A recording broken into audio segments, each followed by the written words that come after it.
What's up, everyone? Welcome to another episode of Turnbuckle Talk with Josh and, of course, Kraken. Kraken, we have so much to talk about, bro. Let's skip the small talk this week because we have so much to jump into. We have to talk about the Continental Classic, which obviously continued on Dynamite and into Collision.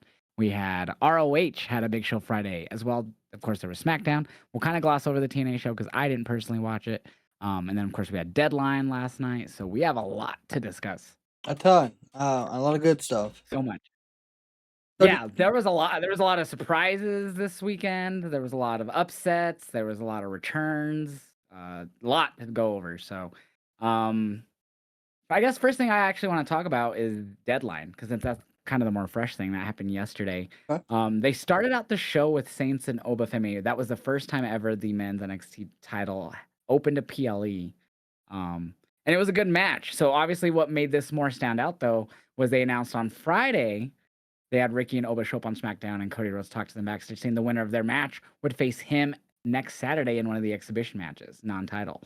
And in the end, Oba won. Now, my thing is, I think they might have booked themselves into a corner here They did. because you have Oba, who's only lost a handful of times in his career to Tony and Javon now, and I think that's it actually. And Ricky, I'm sorry. And he hasn't lost to Javon yet, but that's Not what I yet. think Not he yet. goes to. Yeah, I'm thinking ahead. I'm from the future apparently. Uh, but so he's lost to Ricky and he's only lost to Tony D.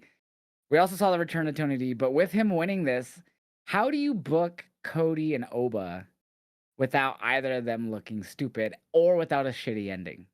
I don't know how you do it because I don't know how you're gonna have Oba come in and not dominate this match like he does everything else. But Cody is good at putting people over as well. I think Drew has to play a factor, unfortunately. Would you be okay with them pulling a Goldberg Brock here and having Oba just squash him in minutes? Yeah, that would actually be okay. But here's the thing, and I may be just thinking too hard on this one thing. They're calling them exhibition matches, right? Hmm? So they never really explained what that meant, but I would assume that just means they're matches that don't really have a lot of storyline weight to them Yeah, or anything. So like win or lose, it's just supposed to be to put the NXT guys into the spotlight, really. Um, Obviously they can just be like, hey, if that does happen, Oba beat the crap out of you, Cody's pissed. But they obviously have the Drew stuff going on, continuing. So that's what makes me think that that's why they're booking themselves into a corner here. You have your current NXT champion, and I guess you could pull the whole KO John Cena thing too. Have Oba come up working both brands for the time being, and just kind of like feud with Cena. I believe Cena. I don't remember if Cena beat Kevin in their first match, and then Kevin beat him the second, or if it was the other way around. But I remember they really made Kevin look good in that feud. So I don't know. That's why I just don't know. I guess I'm so hung up on the exhibition word. I think that they're painting them or booking themselves into a corner here. yeah, and I think you could have had a better story in a sense with maybe Ricky, because of course all the wrestling fans know the history there. Because you don't want to have Oba come up take the loss. I don't think that's the right move. I agree. I agree. You could have had But Ricky also, lose. I feel like you don't want to destroy Cody though. Like obviously, so he won the belt back at SummerSlam. And then he's been feuding with Drew ever since. And then they both got caught up in War Games. So we haven't had a title defense in a month or so. I don't remember when that SmackDown, when they faced for it is, when this kind of started.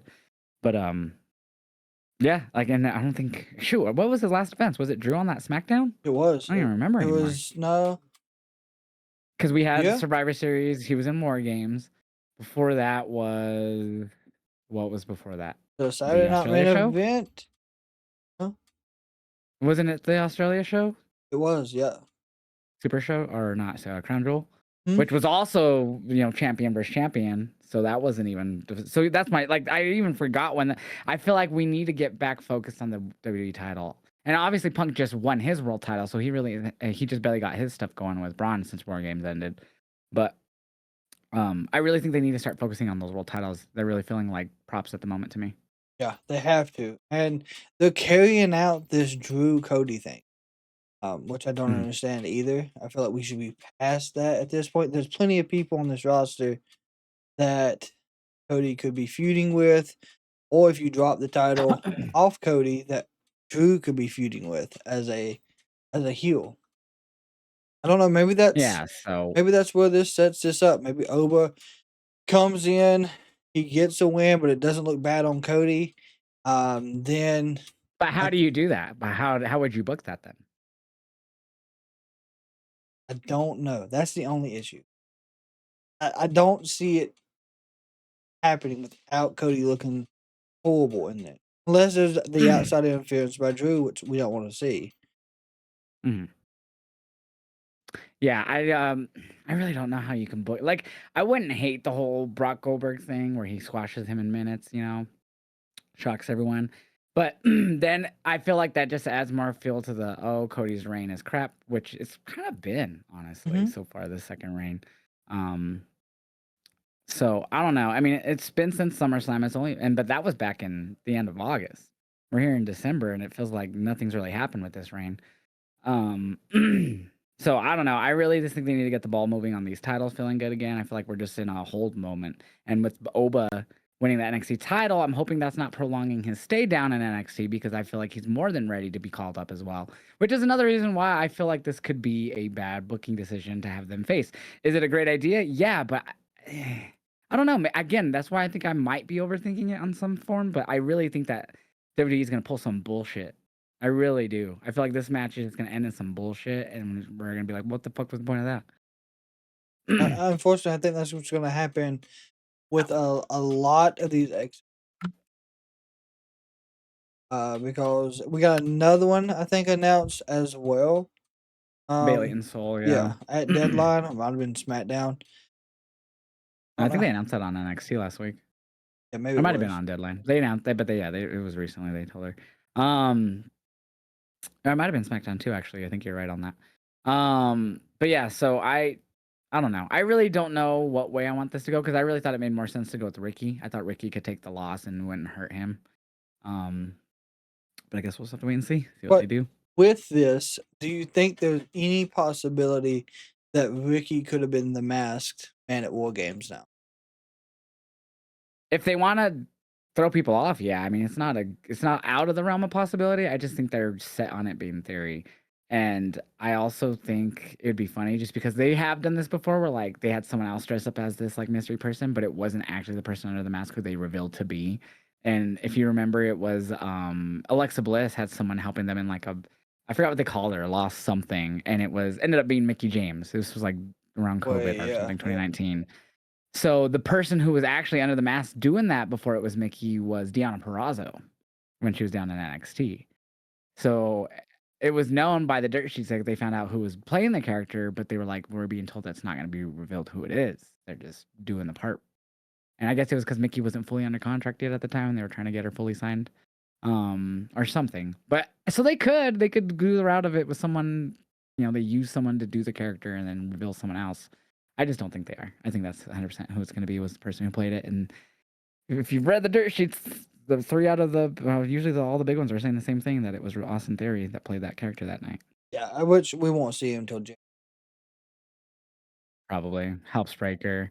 But at the same time, I really don't think Breaker wins. But if they pull the trigger on Breaker, bravo to them because they're also pulling the trigger down on someone in NXT, which we'll go over here too in a Yeah. moment. Oh my God, are they ever? Um, Yeah. yeah, so Kendall Gray, she ended up winning the fucking Women's Iron Survivor. Holy shit! What a match! The whole match was great, but she surprised Yeah. the hell out of me in the. The one thing I will say, and it wasn't even like a super negative thing, it was just one thing I noticed, is both men and women's Iron Survivors had like the same beginning and ending. So when the third person came in on for both men and women is when someone got put in the penalty box for getting submitted or pinned.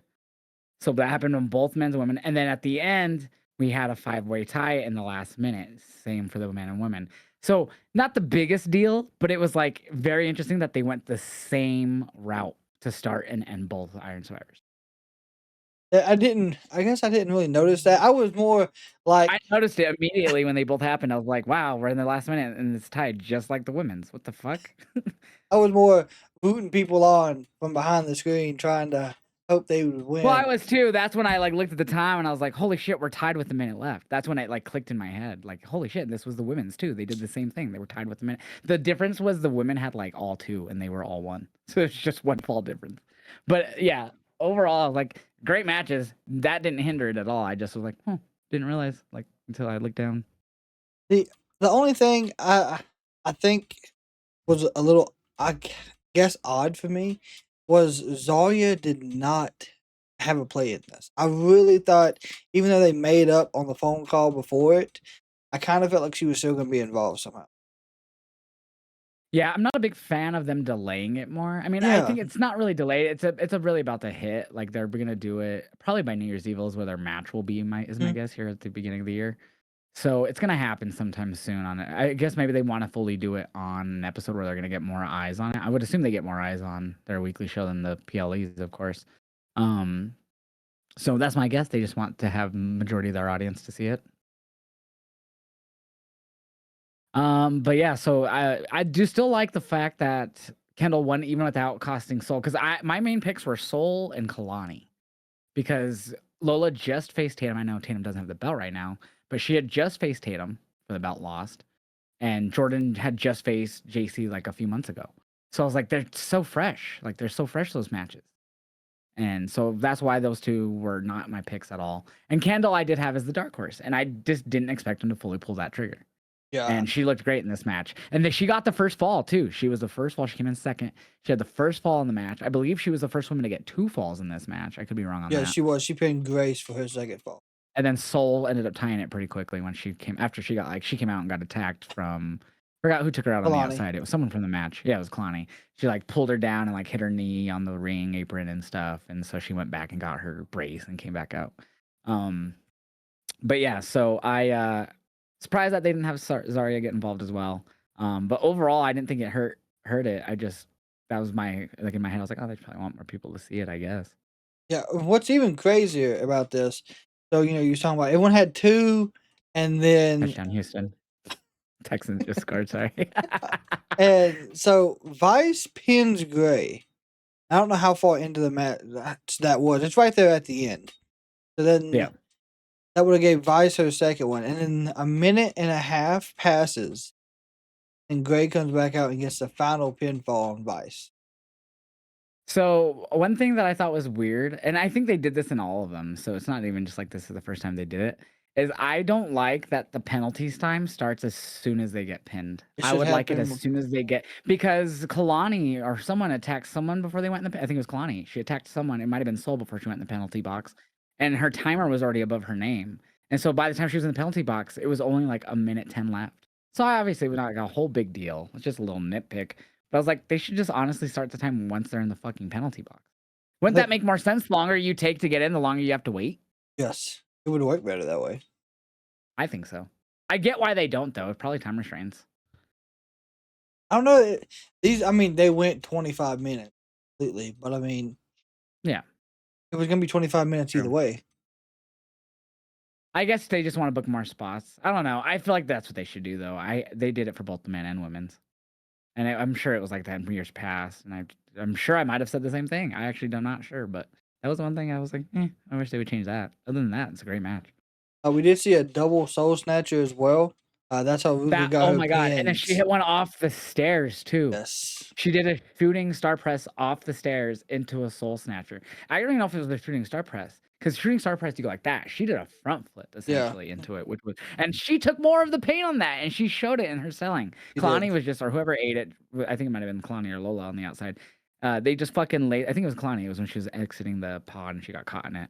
But yeah, she just lay there like fucking Family Guy, just no movement, and Soul's like, and I was like, damn, Soul's selling the shit out of it. But yeah, Soul's insane. I love that movie. And I saw someone on Twitter quote tweeted that one from the outside I was telling you about off the steps and was like the most stupid move, it's like something like basically she's gonna end her career by doing this move over and over, right? It's basically is what the tweet insinuated. And of course Ricochet replied to it and he was like, nah, fam, this move's badass. Yeah, so, it is. And then someone replied to Ricochet, that's not your gimmick. I thought that was funny. But I don't know. That's But yeah, that so Soul Snatcher. It's hit out of anywhere. It's like an mhm. RKO. It Yeah, you it's a hit it cutter. anywhere. So it's different though. I like it. It's just a variation on the cutter. It's an evolved cutter. I love it. Yeah, it's not just a plain old cutter. I will say too, speaking of reusing moves, I find it funny, and we've already talked about this with Miles Bourne, how he uses everyone's moves. But like his finisher is the fucking zigzag. I can't call it the Born Again. It's just zigzag to me Yeah. because it's nothing different. It's just a zigzag. There's nothing I at mean, and all. that happens all the time, but just at least change it a little bit. Look at Soul. She fucking involved the fucking cutter. Come on. And the shades of gray. That's one of the. It looks familiar, That's but also yes. That is. It's like a flatliner, isn't it? I thought it was. But I think someone else has kind of done it. But I mean, it's I'm trying to nothing see if there's bad. I a. like how they use those. I like how I googled it and it like Yeah. gave me some weird shade of coloring. The fuck. Formerly the Peyton. Oh no, that's her name. I'm stupid. Stupid as fuck. No, I know it's like a variation of something. Unique explosive DDT that often comes at crucial. Yeah, that's what finisher is. That's not what I'm trying to figure out. Anyways, yeah, Shades of Grey is badass. And I think she hit it off the middle rope to get that last pinfall. So, I mean, it's hittable anywhere. It's another one of those. It is. Yeah, it really is. I will say the one thing about Deadline that I didn't care for, the only thing that I didn't care for was the Tatum and Izzy match. Yep. Felt the same way. And I felt like that match was gonna have a lot of implication on uh Tatum. I don't I don't think it did anything. Interception, Texans. I looked up. I think there was a pick. I couldn't tell. It got bounced up in the air, and then one of the Texans caught it. So I'm pretty sure because they just scored. So yep, it was okay. Anyways, that's what I'm talking about. But yeah. So I agree though. This match just I hate, and I get the story behind it. I just hated the ending really more than anything. Like the match was all Izzy up until Tatum's comeback, and then Was what stopped Tatum's comeback was what I hated the most. It was she was like for some reason they were on the outside. I think she threw Izzy in or something. And then Sean Spears blocks her from entering the ring. He pulls out the Izzy and Tatum dolls, and then he rips the Tatum head off the doll. And it distracts her long enough to get Izzy to eventually take advantage of it and get the win at the end. I get the story behind it because that's what Tatum does. She plays with the doll. She looks crazy backstage when she's talking with them, playing with them. She's had the Lyra doll. She's all kinds of different dolls. I get it. I get the story behind it. It's not an issue of me not understanding. It's me thinking that it was stupid. I thought it was so dumb. I was like, you just had your woman who you had shock win the women's title, who lost it in like whatever, a month, lose to the woman who cost her it to the team that she used to be part of because of the fucking dolls. Like that's our former world champion storyline. I hate it. yeah, I don't know. Like I noticed like they gave is not Izzy. They gave Tatum like Neutron, uh Yeah, new Odin, nameplate. Yeah. nameplates. The music was the same. So I felt like, hey, we might actually get a push here. Like they're actually gonna have her get over. But that doesn't happen. Do we see maybe Tatum get help? Because Sean and Oh Nico yeah, were such obviously. such a big Yeah, factor Lyra in this. and Lyra will get involved for sure. I just I hated it. That match did nothing for either of them. Maybe it did something for Izzy. Maybe in WWE's eyes, like, hey, she beat Tatum. Maybe we had her as NXT Women's Champion, so beat her. Maybe that, but the match was forgettable. Fortunately, that was the one match that just did not for me. The story was there. I don't think the match followed what the story was. Oh, it did, but it didn't execute. I liked it. Yeah, exactly. And I thought Ethan Page and Mr. Iguana was really good. It was not like insanely good, but it was fun. It had some good in ring moments, and it was hilarious. Yeah, yeah. I like the Yeah, yeah, finisher on no. the. I like the finisher on the table. That was Yeah. I feel like the table should have broke. Oh yeah, no, I am the table, bro. But yeah, I mean, it wasn't like a standout match, but it had enough comedy in it where it wasn't overbearing, and they had some really cool. And Mr. Iguana has some pretty cool moves. He's a lucha, so he doesn't overdo it too. It's like he finds a good. It's like OC. He finds a good mixture of being a good wrestler and comedian at the same time. You could tell in this match, and I think I felt the same way. Mr. Iguana, he's kind of like his comedy gimmick in the ring, and it really got under Ethan's. Like Mhm. there at the end, I loved how he does the whole, like, dead iguana, and so he oh was just my, laying there upside down with his arms and legs up, and, like, Ethan was like "He's dead!" he's And he kept, like, making the face. and then, and then he hit him again. He rolls up and he's on all four. Yeah, so he goes to shake his arm. This was a cool move. This is what I really liked. He goes to, like, move his arm or something or drag him, whatever he was gonna do, and right as he does it, it pulls it, like, Mr. Iguana, like, launches up and, like, launches it into a reverse arm drag. It was, like, the coolest fucking arm drag I've ever seen. I was like, I popped for it. I was like, oh my God, that was sick. I didn't expect him to pop up and pull him back down into an arm drag. That was cool. Because it wasn't like he just pulled him in arm drag. He like fucking got yeeted up, fucking like, he looked like he paused midair. It was like, hey. And then he's fucking, ooh, arm drag. I was like, what the fuck? It impressed me. It really did. I'm sure in my reactions, if I go back, you hear me go, what the hell was that? That was cool. That's why I really like this match. It had moments like that. Oops, I just spit. But it went from like comedic shit into really cool wrestling moves. And I thought that was perfect.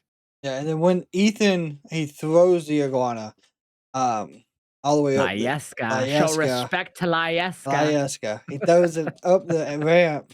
Mr. Iguana gets all pissed off. He started building momentum, and then Ethan was like, you could tell he's just like, I'm done with this shit. He was tired of Oh, yeah. the gimmick stuff, I guess. Yeah, but it was a great match. Ethan, of course, retained. And we did have like you're saying, Sol Ruka was on the phone with Zarya. I think we already talked about that.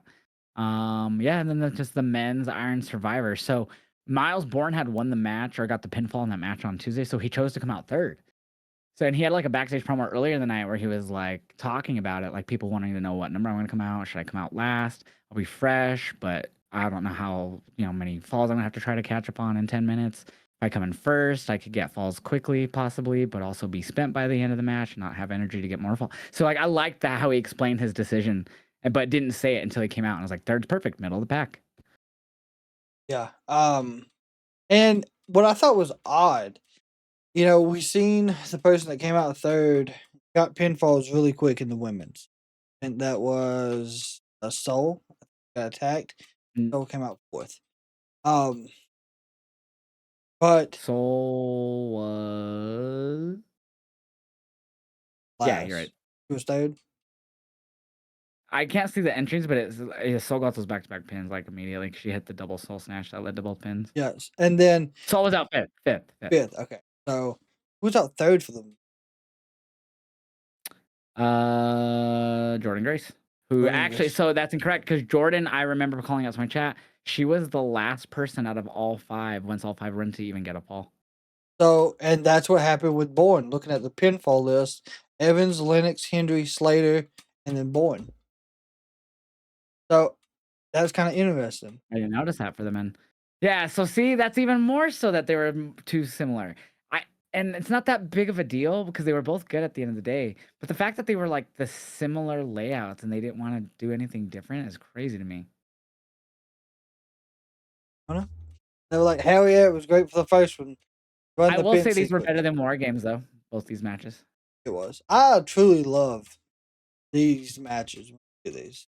I'm nervous that they're gonna take them from NXT, and I'm not saying that they won't do well on the main roster. I just don't want NXT to lose another awesome match because they lost War Games and then they ended up creating this dope match.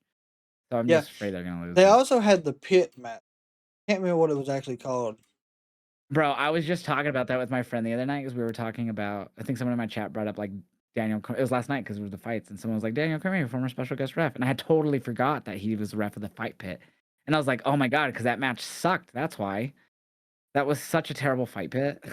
The one Sorry, I just are you talking random about thing the? we brought up on stream last night. Seth and Riddle. It was Yeah, Seth terrible. and Riddle was horrible, but the one on Yeah, and had Daniel NXT Cormier as the was. ref. I didn't know Daniel Cormier Yeah, the was a ref. NXT ones were better. Yeah, you don't remember? DC was the Dude, ref. I remember. It was when Riddle and Seth did the whole fucking "Are you still there, bitch?" or Yeah, whatever after okay. they fucking I remember the or whatever the build-up. fuck he Yeah, said. No, wait, that was I'm actually thinking of DC and John Jones when John Jones tells DC, "Are you still there, pussy?" But they basically mimicked that is what it was, which I thought was Oh cool. yeah, because I don't think anybody Seth made the comment about his wife not letting him see his his wife, kids like or some shit like that. yeah, Yeah. and it led to Riddle trying to find him. Anyways, that's the last fight pit match I think they ever did. But yeah, the NXT ones were fine.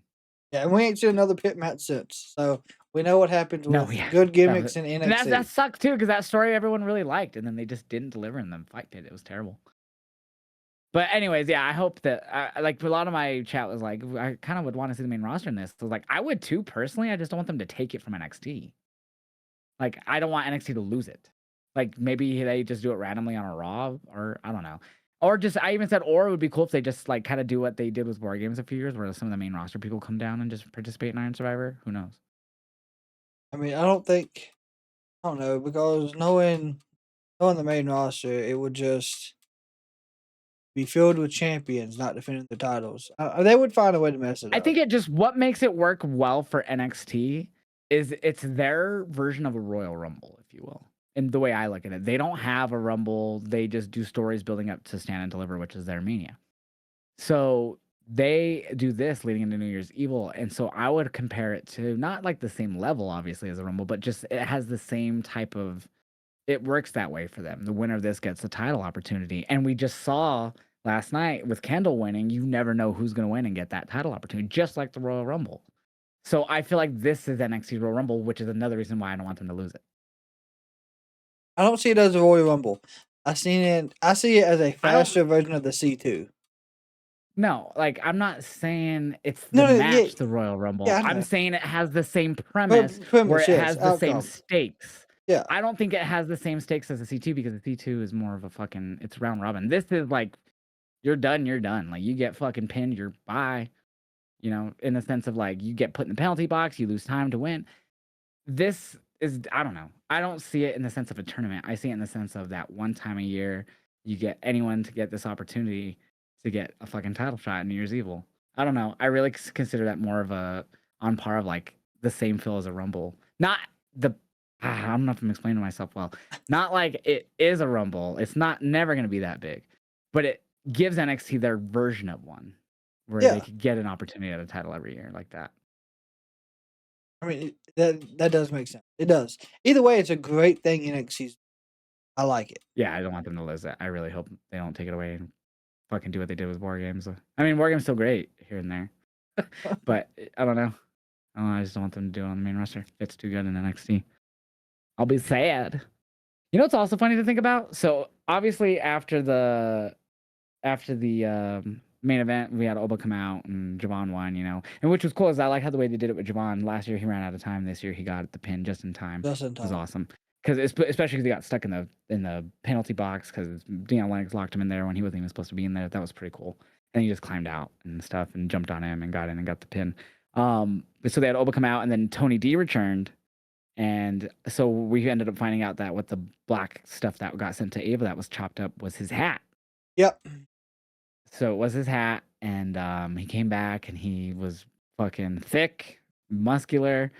He had a beard like fucking. I don't even know what you compare that beard to. That beard was fucking insane. So I feel like they're gonna fully drop at least the Dawn part of it. I feel like he'll probably still have the accent to an extent, but he's obviously gonna be done with the mafia style part of the gimmick. I think so. I think he's gonna be more not maybe probably like a hitman, but I feel like he's still gonna somewhat tie into that area, but not be like the Don with mob boss leader. He's just gonna be doing I mean, maybe they hitman do have him style. drop the accent too. I think he might still have it, but I don't know. He's been gone for a while. July last time we saw him. The bridge thing. I'm glad I caught that on NXT because that's how they showed I it. didn't see that until you told me, and I was like, "What bridge?" You're like, "You didn't see So that?" I like it. I didn't expect it to be Tony dropping stuff for the hat. Um, but I did like the way they had Tony's presence. Obviously, he's going back after O well. Yeah, so he's one of the 2 that have beaten Oba, him and Saints. Does the New Year's Evil match become a triple threat? I hope not because Javon, every time he gets a title shot, somehow they put him in a damn triple Adversity comes his threat. way. Yeah, Yes. some type of extra adversity is And involved, yeah.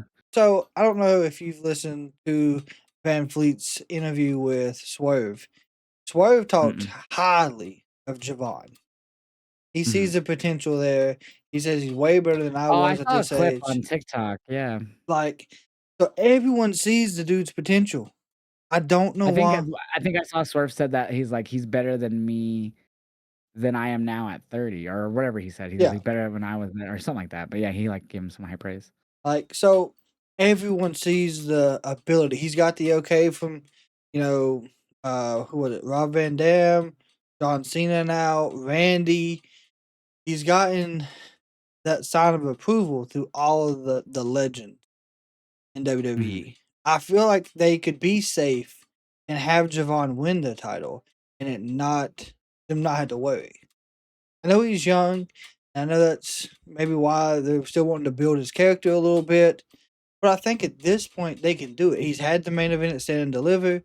Now won this. He's came close against Oba once before. Why not have him actually do it and send Oba to the main roster? I think that's what's gonna happen, but I'm also nervous they're gonna do the Mike Santana bit and the Joe Hendry bit from TNA where he wins it and then Tony D somehow wins it like a week later or 2 weeks later. And then he has to chase again. I feel like they like having Javon chase things, so The crowd can get behind it. yeah. That's why I'm nervous that they'll do that. They might, unfortunately. But I mean at least give him the title. I mean, they just had Tatum do a short reign, so never say never. Yeah, I mean and he's been on the main shows that he gets a good Yeah, and reactions he could there. go right up, too, right after. So I mean, Maybe they could drag it out to Stand and Deliver, which would be all the way through April, which would be good. 'Cause I don't think it would hurt him to stay down there. He's been there for, what, year and a half, 2 years now? So, I don't think that would hurt him, but, I mean, I wouldn't be so shocked if he did lose it after, like, sometime in February or March. But April would make the most sense. But then again, don't lose it to Tony D. Tony D's been down there for 4 years too, or whatever it's been now, since 2.0, you so know who and it's crazy, but he could drop it to Miles or someone like that. Miles, Jasper Troy, even though he's a speed champ. Do you think they could actually have all their top men get called up at once, kinda similar to the Julia Stephanie thing and Roxanne? I think so. Like 'Cause we had all those 3 get called up within, like, a month of each other. I think Roxanne first and then Julia and Stephanie a month later. Um, they're doing and fine. then yeah, I mean, luckily they were able to they have such broad depth, but my fear is Ricky, Ethan, Oba, Javon, and Tony all going, like, close to each other. Because then you're really stuck with rebuilding with Tavion and Miles and Charlie and Nick Josh Jungle. Briggs. And don't get me wrong, they're good, but it's like they're the only like they very rarely have gotten that upper echelon. And then Dion Lennox, they seem to be wanting to push. Um, so it's like you really are going to be rebuilding that men's division. I could see them keeping Ricky possibly because he's only been there a year, Yeah. close to a year. Ricky, yeah. Um, so Ethan won't yeah, go I yet would. either. He'll double champ. Yeah, but he could lose. I mean, all he would have to lose, in my opinion, would be the North American because Chelsea has the Triple A one, Triple A up in Oh with my god. SmackDown with her. Could you imagine? Drops the North American, right? And then he answers the Ilya Open Challenge, and then they're both United States champions on SmackDown and the mixed tag champs. In AAA. I hate that because I could see it happening. Yeah, I don't hate that. I don't hate Ethan. I just don't want him to be U.S. champion over Ilya. I don't either, but I wouldn't hate him as U.S. champion at all, but I just don't want him to beat Ilya. I can see them. I can see that being the booking. They did it. Poor Mello. God, Mel, I don't know what they're doing with Melo. He had the match. Let's go to SmackDown too, actually. So that was everything NXT, anyways. SmackDown, we'll just kind of glaze over it because I didn't see everything. But the U.S. Open Challenge was Mello and Ilya. Um, I couldn't tell you how it ended besides Ilya retained. Oh, Tommaso, fucking Champa. So yeah, that's right. Mello was gonna win. Like he they were was. building Yep. it up to. He was about to fucking win. He was gonna hit nothing but net. Champa comes, knocks him off the top, and it helps Ilya surprisingly. Which Ilya later got mad at and said he finally wants to face Champa because he caught, he had a dirty win on his record because of Champa. So that's happening next Friday. But this was a damn good match from everything that I did see out of it because I was watching ROH. I forgot what was happening at the same time on ROH at this time. But Um, this is what that's the first match in. And Yeah, it was after the opening segment where, Drew, this was pulled the up and all that Deonna stuff started. Purrazzo and Billy Stark's match happened Okay, here. so I think that ended before this because I remember posting my reaction to both of these matches. It did So, because I remember letting my chat because a lot of people in my chat was like, "Has the Purrazzo match started?" And I was like, "Yeah, it has. I got it pulled up. You know, when this goes to commercial, we'll go over and listen to that." That's how I was flipping back and forth. And mhm. then right as the end, right before the ending, I was like, "Holy shit, Purrazzo won!" And yeah, and then of course the Ilya stuff happened. So, good match from the things I did see from Mello and Ilya. I feel like I did see, like, the last good 4 minutes or whatever because I like Gianna and that ended quite a bit before this one, ended. But, yeah, so I was a little bit bummed because I actually was kinda behind Mello winning here. I would've been all for it, but they're building up to it. I think they're doing a good job at getting the crowd behind Mello right now because 'cause they're obviously already clamoring for it, so I think they're trying to see if they could keep that clamor going to see if he has longevity maybe? I don't know, Has to but be. 'cause it's still there, thankfully. It's not gotten to the point to where he's losing and the crowd's piping down on it yet. Yeah, I don't know. I feel like Mello and LA are kind of like in the same situation. Yeah, I guess so in the sense of Mello hasn't even really hit the upper mid card yet though. So No, he he's fought hasn't. in the upper mid card, but he hasn't like felt like an upper mid carder on his booking.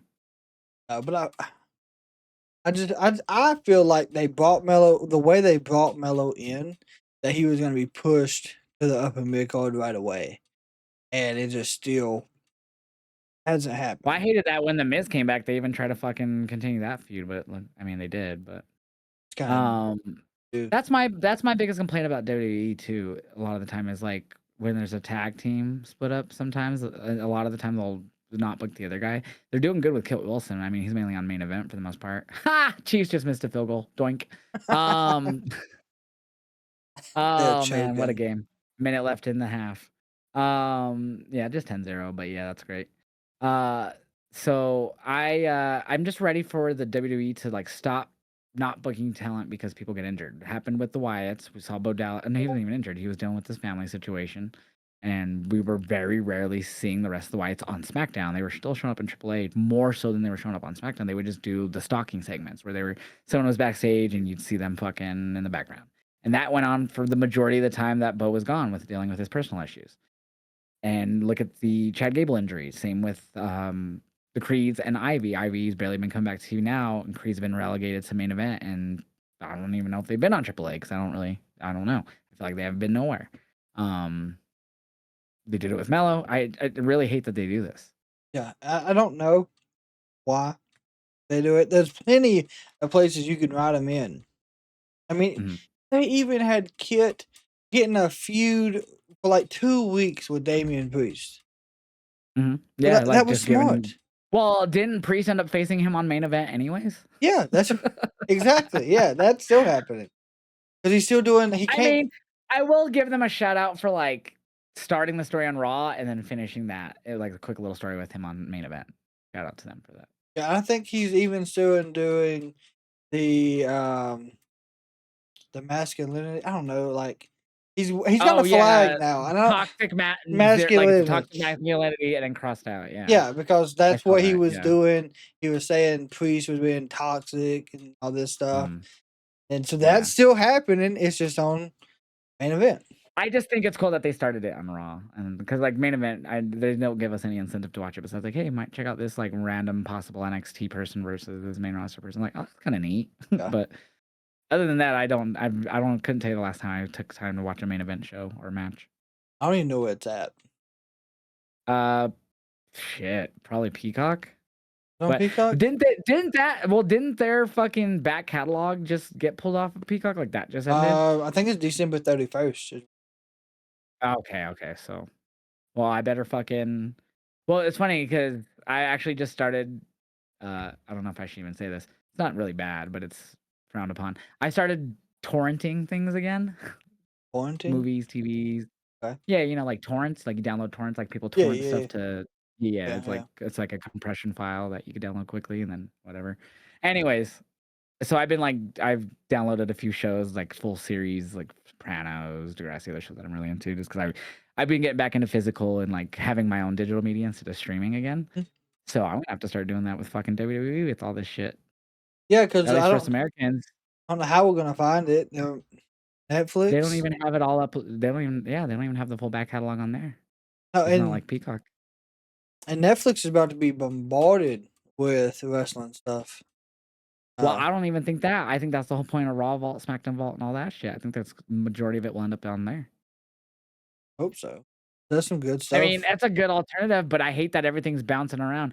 We really didn't know how good we had it with the original WWE Network, as flawed as it was. It was, and then when we went to Peacock, we were like, "Damn, this doesn't have the like where you could just click on the matches once you click on the event." Yep. You like it was so good, dude. I even miss like I get nostalgia when I hear that. Like if you ever watch the live channel, they had like the 24/7 channel on the network, and it would like play that like little intro, like it had like a specific song they played. Anytime I hear that, I'm like, "Ah, nostalgia." And that's so weird to think about. I mean, obviously, that was like 10 years ago now or plus, but like, fuck, man, we had it so good.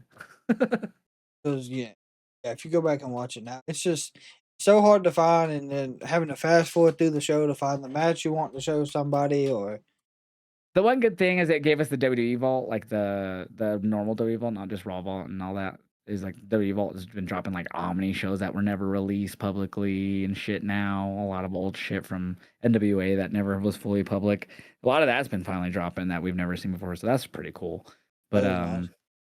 and they like released like there was like they did a live of like all kinds of random house show matches and shit. And sometimes the WWE Vault Twitter account would be like, "Hey, we're gonna be doing stuff on this. Give us your match recommendations." And one time it was like house show matches, and I was like, "Please, if you have the footage of it was in Denver. It was I think I might have told you about it.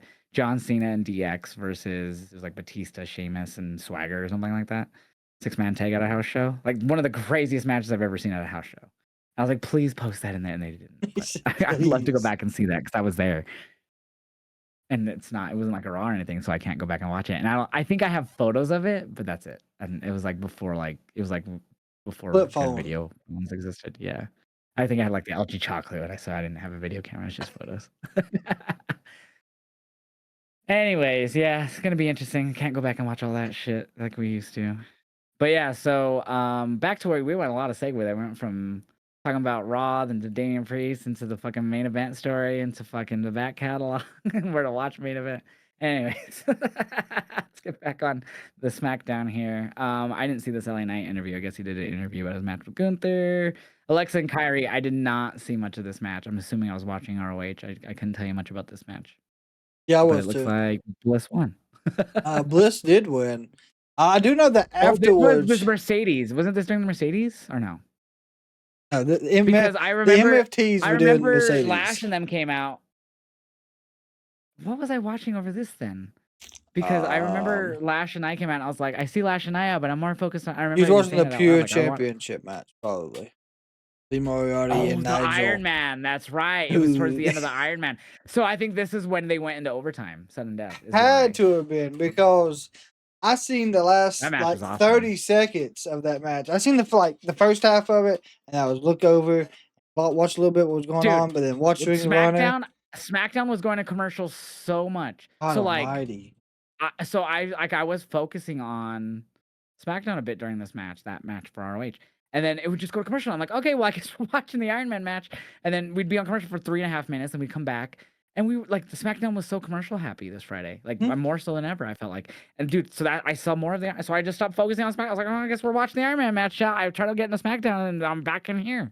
So Yeah, that was a great match. But no, Bliss did win. She has to sister Abigail DDT. It came out of nowhere. But the big thing about this was, and we talked about it on Monday, Monday ended in a great women's tag team brawl. The only people that was missing, gosh, was Nia and Lash. Well, mm. they made their appearance here. Took out, I think it was just, no, they took out Bliss, Charlotte, and I got everyone. Alexa, and Alexa, Charlotte, and Kabuki's, it says, yeah. yeah. So And then they just they, held the belts up. I think they're the ones to get it next. I actually hope they do, to be honest with you. Uh, oh yeah, that's when Cody went backstage. So this happened, and I think the Iron Man was still continuing, but I was like, oh shit, I wonder what Cody's kind of saying, but this Iron Man match is good. Oh shit, Oba and Ricky. So I like fucking switched my audio. I was like, fuck, I need to know what he's saying. Yeah. Um, that's when he said Oba and Ricky, winner faces him next week. Um, and then this is where we just went into a lot more commercials. And then I think I got to see the end of the Iron Man match because I did not pay attention to Elba and Jade one bit. I couldn't tell you one thing about it. Jade won. That unfortunately, I don't mean that in a bad way, but No, I just love the answers. Yeah, Jade won. I don't know I either. do not know. And this one, Yes, Jade beat. I know it led to a backstage segment later. Again, it's the second week in a row that we saw B-Fab and then Michin rolled up, and so we're getting Michin and Jade next week. That was a little bit later on. unfortunately, yes. Then we also had a backstage segment after this. I did see this with Ilya when he went up to Aldis. He was pissed about because it was like Fraxium talking with Aldis. That's when Ilya rolled up pissed about Tommaso finally wanting the match. And then of course Tama Tonga again came up to him, like breathing down his neck all hard. And so they've been teasing this one forever since he won the title. So I don't know when we get Solo and Tama, or not Solo, Ilya and Tama. After Tommaso, I would say. Yeah, yeah, I don't think Tommaso wins. Um, so what else do we got? And that's when Solo and the FTs. I did not pay attention to any of this. All my chat told me is that he said the Bo leave line, and that's when we saw the Wyatt show up on the apron, and then Bo was behind him again. But this time, I did see this. Instead of this time him getting Sister Abigail DDT'd, and because they like I think this was basically a trap from the MFTs.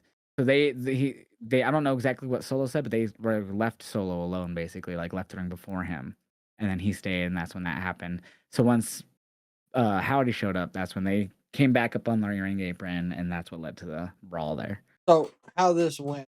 He comes in the ring because I was listening here watching Mercedes. Yeah, So Mercedes and Velvet were putting on a fucking banger, dude. That was my yes, match of the night. I don't doubt it. I agree with you on that. But he's talking. Hey, we got rid of Sammy, like I said we was gonna do, but now we gotta focus on the Wyatts. Y'all have something my family wants. Y'all attack me, and now when my family attacks y'all, they don't come back. People my family attacks, they don't come back. Looks in the camera, and he's like, everything that you got, pointing at the camera, talking to Howdy or Bo, everything that you got because of him, and he points up, and he pauses and says, because of him again, I'm going to prove why you shouldn't have the Wyatt last name. Damn. And he walks back, and he says, and I say I got that the tattoo of the Wyatt. he says, and I can't remember what he said, but he said, all I have to do is Bo leave it. That's actually fire. Now I'm gonna have to go back and watch that. But yeah, so it led to that brawl then. So that's pretty legit, honestly. So I don't know, did they announce their match or anything coming up? They did Wyatts not and announce. FTs? They did not know. Gosh, they did not announce a match for them. It's okay, you had a long day. You're good. Um, so after that, we had Miz. I guess I didn't see this. He was complaining to Nick Aldis about not being John Cena's last opponent or not even being the focus of SNME. Aldis told him that he's been on the show and the A-lister spits and sputters before Nick tells him that he knows he rigged the draw for the replacement. Oh, so Aldis found out. Okay, that's cool. I didn't know that. I didn't. I missed that. Yeah, and then I guess Bailey rolled up to talking about wanting to be on this enemy, and that's when he announced it would be her and Soul. So yep, that I do remember. Then there was a Gunther interview I didn't see. Oh, there was an Aleister Black promo that I didn't see. Yes, because so Damien done a promo as well before this, talking about Oh yeah, and he yeah. announced Rhea. I forgot about that. He Announced Rhea rolls was gonna up in be what helping. looks like, of course, wearing regular pants. It looks like he's wanting a street fight or whatever. In my opinion, he's not in his regular his gimmick outfits. Yes. Yeah. And so he's like, "You brought your wife into this." Well, and then I can't remember what he said Rhea was. And she slides from behind him. So He said family. He's like, I Yeah. have family or something Yeah. like that. Yeah. And so the Terror Twins against Alistair and Zelina is set And for Zelina next Friday. Friday. Yep. Yeah, I did see that because I was curious what he was. It was after I think that was after the U.S. Open Challenge, that promo. I don't remember. I don't remember this Alistair promo. I can't remember what was going Me on with Ring either. of Honor.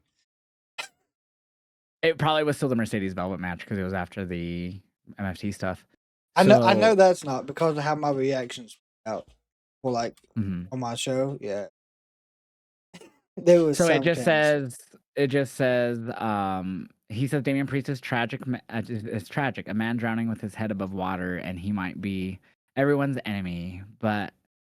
Uh, but says, but Al will give it to you straight up. Oh, Alistair. I'm so confused.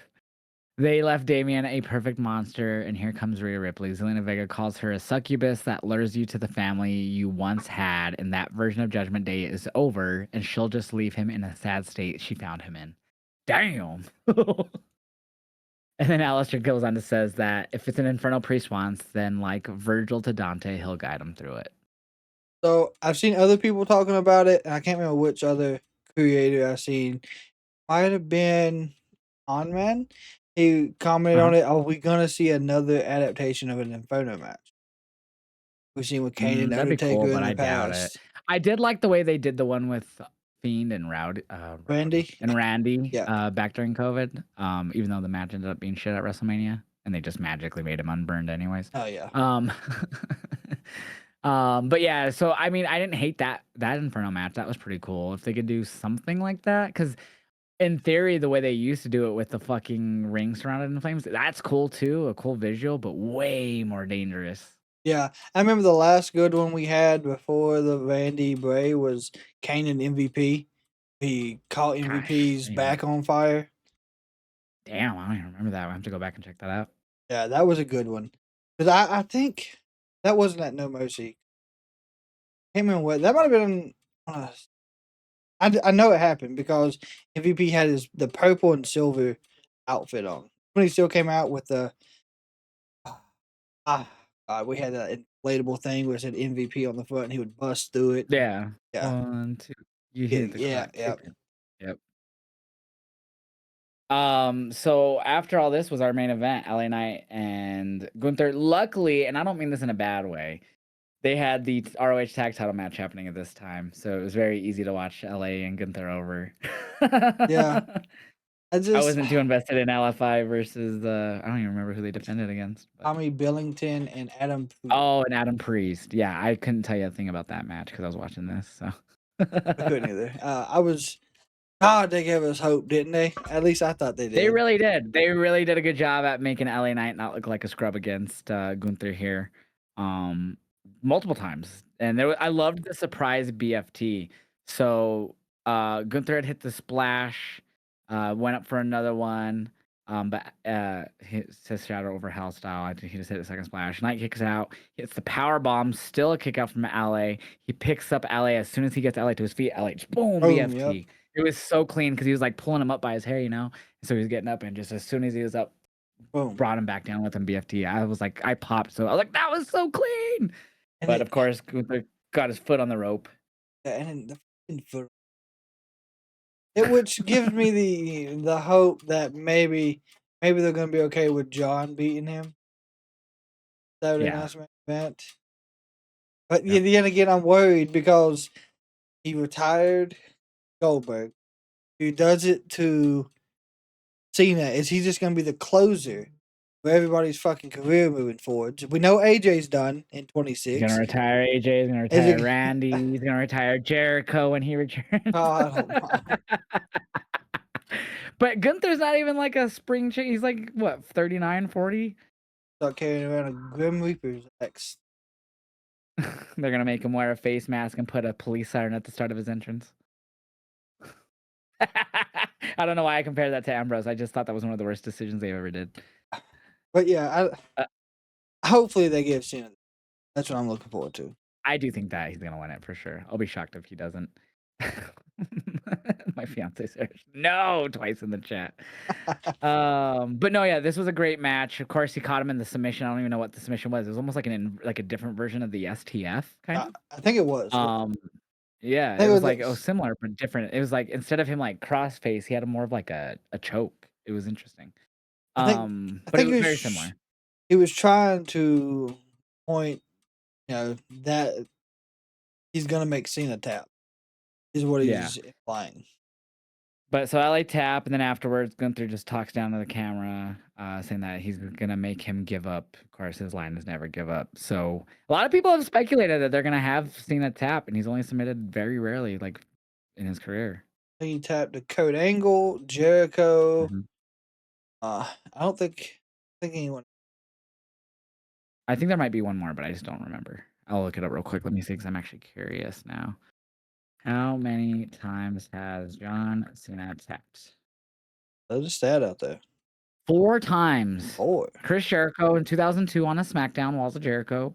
No Mercy, '03 to Chris no, 3, so it's 2 of them is Kurt. So he tapped 4 times, 3 people. So, that's why we didn't remember that one. Benoit, So the one of second one them. was Kurt, third one was Chris Benoit, crossface, Wait, December what's 2003, this SmackDown. was SmackDown? Yeah, December 2003, so that was probably Thugonomics era. That's probably right as they were trying to figure out what gimmick he was gonna. He was Probably. wearing the And shorts then for the a last while. ever time he's tapped out in his career, 21 years ago in February, against Kurt Angle. So he's tapped twice, Kurt. I do think that, though, he shouldn't go out with 2 losses in his, but then again, I wouldn't hate it. I hope he wins. I do hope he wins.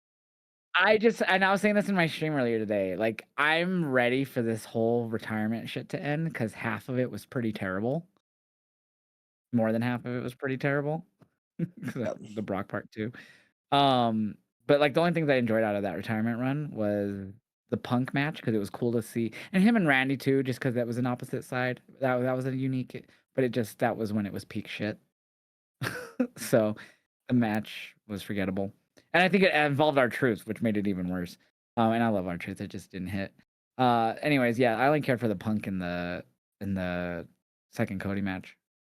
Like I would have been fine with this if like And the Dom stuff. him getting the Grand Slam title was fantastic. That should have been the whole focus of the Diamond Tour, in my opinion. The heel thing, I don't think that was the best idea. Even after they did it, it still just it was a good. I think they done it for a good pop. I hate to say it that way.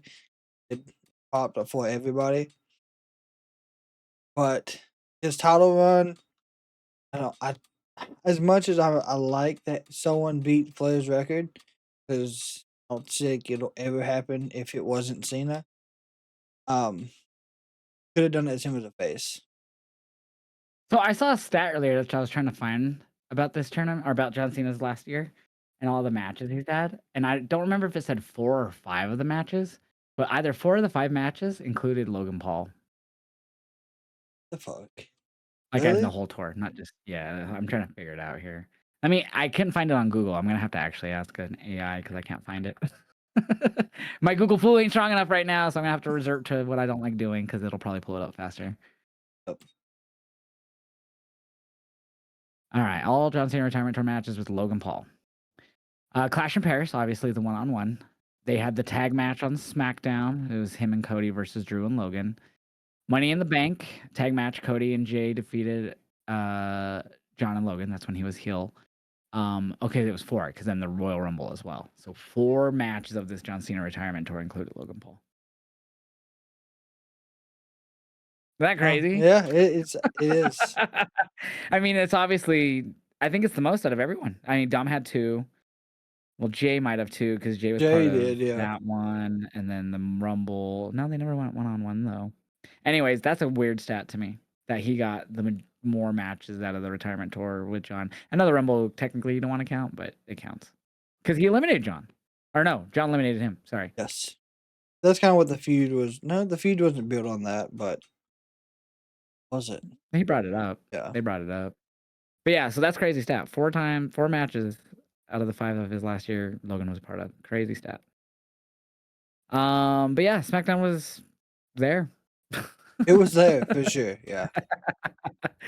I want to jump into ROH since we kind of already talked about it. This card was great. Even the pre-show was great. I don't know if you saw any of the pre-show. But really good matches on the pre-show. Ace Austin and Lee Johnson had a fucking great match on the pre-show, as well as GYV and Death Riders was a really good tag match. Grizzled Young Veterans. I seen the end of that match. I didn't Yeah, see anything yeah. else. Really solid match. I loved Moxley on commentary during this. He was cracking me the fuck up. So like one point James Drake hit a big drop kick on I think DG, and then he went for the pin and DG kicked out at 2. And Moxley's like, "Look at that grit. What are you gonna do ending that? You think you could end that with a drop kick?" And I was like, "I love you, Moxley." He was just yelling the whole fucking time. It was amazing. And then he'd just be calm and talking normally. But when he got mad, he'd like grit his teeth, and be like, "You guys think you can do that?" In his gravelly ass voice. It was fucking amazing. Um, that was the highlight of the pre-show for me, was Moxley. I think Moxley was also part of the first match on commentary. I could be wrong on that, but He he did was. it. Yeah, I think he did a few matches. Um, but he was great in that match because obviously Death Riders. I think he stayed on commentary for majority of the show. Really, I don't remember. He might have been part of the Iron Man one too. I don't remember, but yeah, I think you might be right. He was on for a few matches. But obviously we already talked about Peraza and Billy. Deanna got a win. It was a fun match. Obviously with Pure Rules, I forgot how to say her finisher name. It's the Venus. Dude, I love her and I wish I could say it. But her finisher is brutal. Deanna's. Deanna Venus de Milo or Peraza's. something like that. Yeah, like the Venus. It's like a Venus flash. It's like the Venus to something. But she like traps both arms behind the back, and then she was just like I think like kicking on Billy's head with her foot. It was Yep, fucking nasty. Yeah. So Billy ended up tapping. I think Billy used all of her rope breaks too. you did. Because at one point Deanna had her in a submission in the ropes, and the ref was, just you tap, and I was like, oh my god, she's fucked. Like she can't break it. She ended up getting free, but I think you pulled Deanna into the ropes or something to break free. But yeah, it was a fucking amazing finisher. Yeah, like I said, I was watching back and forth with this one, so I really didn't see everything. I seen, of course, was Billy used the ropes at least twice, and then I realized they were all gone. But I'm Mhm. glad out of this match, though. I am glad that Tony has finally gave a title to D.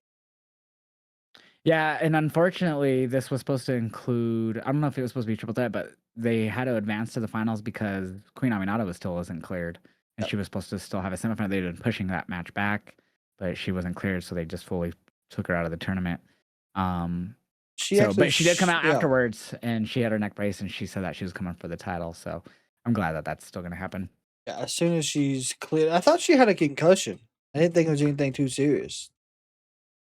It could be. I mean, maybe the neck brace is just to kind of give a visual. I don't know. Yeah, it could. Guess we'll see probably in a few weeks. So we went right into which we kind of talked about already, the 30-minute Iron Man match for the men's pure title. Nigel McGuinness in a match for the first time in a few months. I don't remember his last match. It was earlier this year. And it was a damn good match. Surprisingly, they started out the lead with a 2-0 lead for Moriarty just 10 minutes into the match. Yep. I did not expect Moriarty to have the upper hand. Eventually, Nigel finally got a win or a pinfall with only about 10 minutes left. He finally got his first fall to make it 2-1. But immediately after, about 30 seconds later, fucking Moriarty with a counter roll up to go 3-1. It was wild. Yeah, like I said, I seen the last maybe 20 seconds of this match. See, that's why dude, the SmackDown kept sucking me out of it. And so when I cut in it, all the cool shit was happening in this match. And so it just sucked me in, and I just got more interested in this than SmackDown because of all the fucking commercials. Yeah, because like I seen like 2-0. I was like, damn. I figured Nigel would at least get a pinfall. And I was like, oh, he got one. And then something Yeah. happened on Took him SmackDown. 20 fucking minutes to get And one. then, and then as soon as I looked back over to see if anything had changed, I was like, how the fuck how did he get another pinfall? 3-1. What the Yeah, fuck 3-1. what is going on? It was 30 seconds later, dude. Not even like 40 seconds later, he just rolled him up and pinned him. But yeah, I loved the way they did the last 2 minutes. So the last 2 minutes was essentially almost like Iron Survivor. Nigel just went fucking ham and tied it up. So it went first, because it was 3-1, obviously. With a minute 50 left on the clock, he got it to 3-2. But then immediately after that, like 30 seconds later, they just kept going back and forth on pins. So he baited him into a big pinfall, and he got the pin. And so it tied it at 3-3. And then fucking immediately after, Moriarty grabbed the tights in a roll up and got a fourth fall. So he Okay, had yeah. 30 seconds and he got the last fall with 0 seconds remaining to tie it. So the last 2 minutes was fucking a roller coaster, dude. It was in fucking insane. And so of course they went to sudden death. They took a little long on setting up the sudden death because they had like kept telling Nigel, "Oh, the match is over." Like officials were telling him he just needs to get out of here. And eventually, finally, that's when they got on the mic. He's like, "Oh, it's not gonna end like this." And they went to sudden death, and of course, Moriarty ended up retaining. But that was the only thing I hated is how long they took up to set up the sudden death. Yeah, because looking here, it did take a little bit. Refs decided it was a draw, and there's a lot of build up. Mhm. Mhm. There was. I was really annoyed by it because I was like, "Sudden death? We've had this before. Sudden death? Come on, sudden Sudden death." death, sudden death. Yeah. Also, I thought it was funny that this was, and it makes sense though. It was obviously for the RH Pure title, but since it was an Iron Man match, they completely negated the Pure rules. So there was no 3 rope breaks, there was no non-closed fist rule. There was no 20 count. It was legit just a normal match at this point, just Iron Man rules. Which I thought was interesting. Like obviously I get it at the same time, like Iron Man is kind of like similar in a sense, but it doesn't Didn't have those same rules. didn't Nigel have a title with him as well? If he did, I didn't see it. Thought maybe that was him just grabbing the title and handing it to. Yeah, so he handed the title over. So, I do. Okay.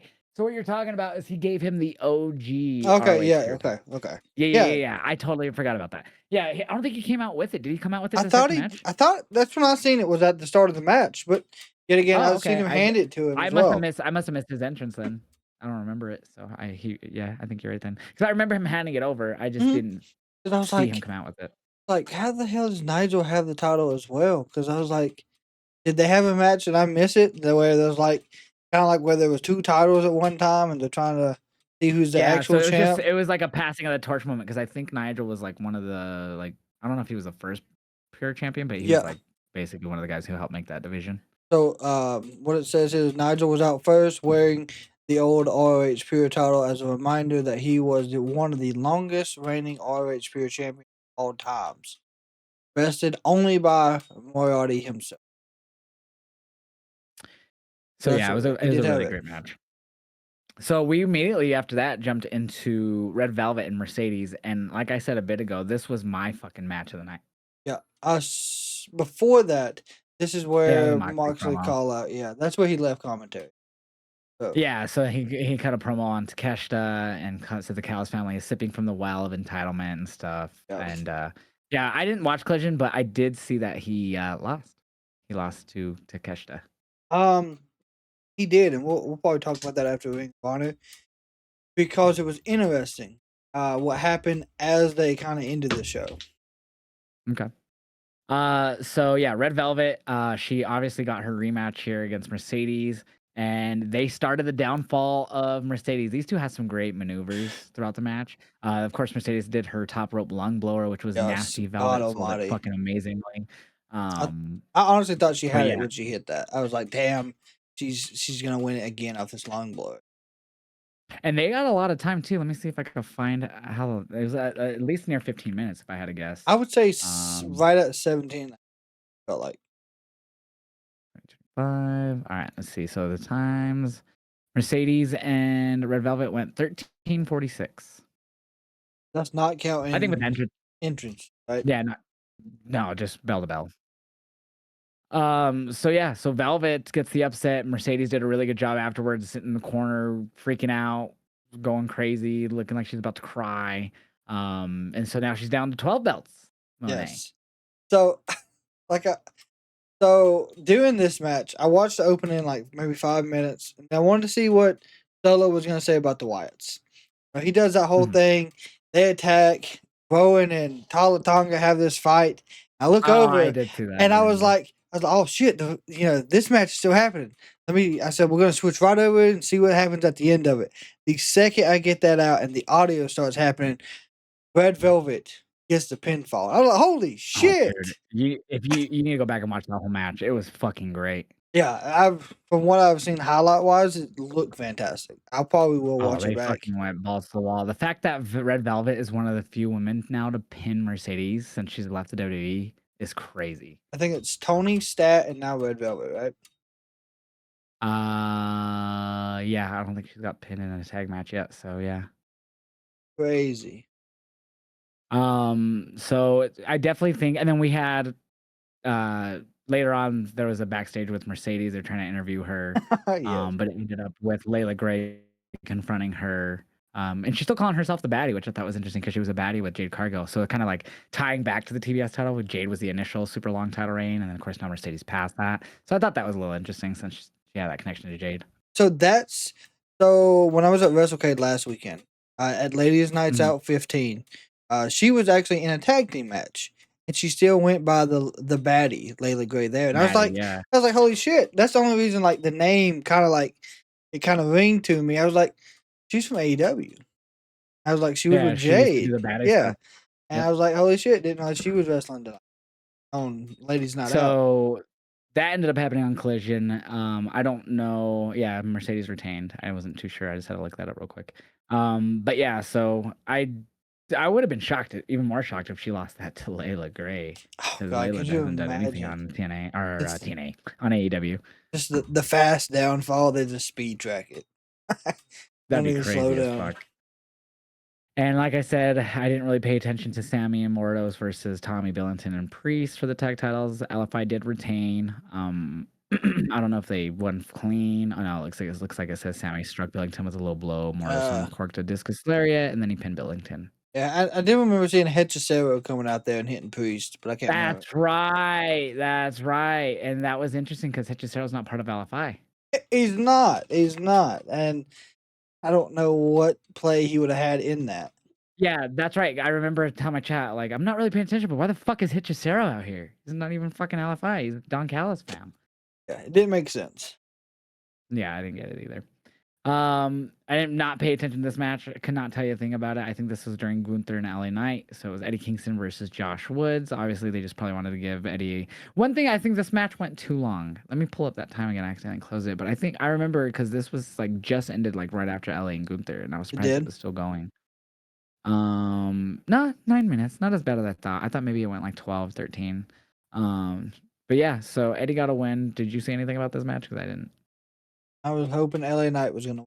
So nothing bad against Eddie or just Josh Woods, dude, because he looked like he's another big man that hopefully Tony can put in not in a faction, have him do something on his own. But I did not.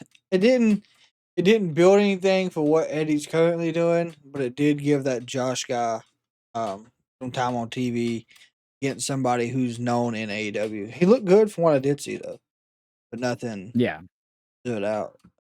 Uh, So ROH 6-man tag titles were on the line. Shane Taylor Promotions, of course, Shane Taylor and the Infantry, Carly Bravo and Sean Dean, I believe his name is, Yes. uh, versus Skyflight, Scorpio Sky and Top Flight.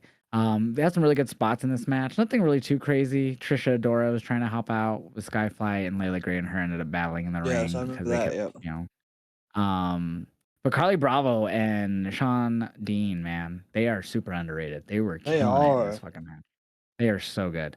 I was glad that Shane Taylor Promotions got to retain here. I really do hope we see more of them on AEW. I do too. And I'm. I don't know. I feel like Skyflight. They build him up. They put Scorpio in there, and it's just not been much on Scorpio Sky's return. I know he was gone for such a long time with the injury, but I feel like he Mhm. should have done something singles wise before he went into the 6-man. I feel like there'd be nothing for him single wise, and I feel like this would gives him more matches and more things to do. At one point in this match too, Christopher Daniels, because Anthony Ogogo came in there, and Yes, Christopher Daniels in there and yes. hit a nasty Angel's Wings on him. He did, yes. But yeah, nothing too crazy on this match. And they retained, so good for them. Ricochet and Dalton Castle also had a match. Actually, I'm not gonna lie, I forgot about it. I'm not gonna lie, I don't think I've ever seen a Don Castle entrance until this one. That shit was it was Wait, something really? I somehow not have That's seen his crazy. entrance somehow. Yeah, I love Dalton Castle's entrance. It's the best. Boys! And then he does the um, parade around the ring. I was like, where? I was like, it's I've great. missed this. Like, where I has this happened I hate that beforehand? you barely experienced it. At least you've experienced it. I just hate that it took this long. That match went. I don't even. Oh, there it is. That went 15 minutes. That's kind of surprising. I couldn't tell you much about this match, even though the SmackDown was already over.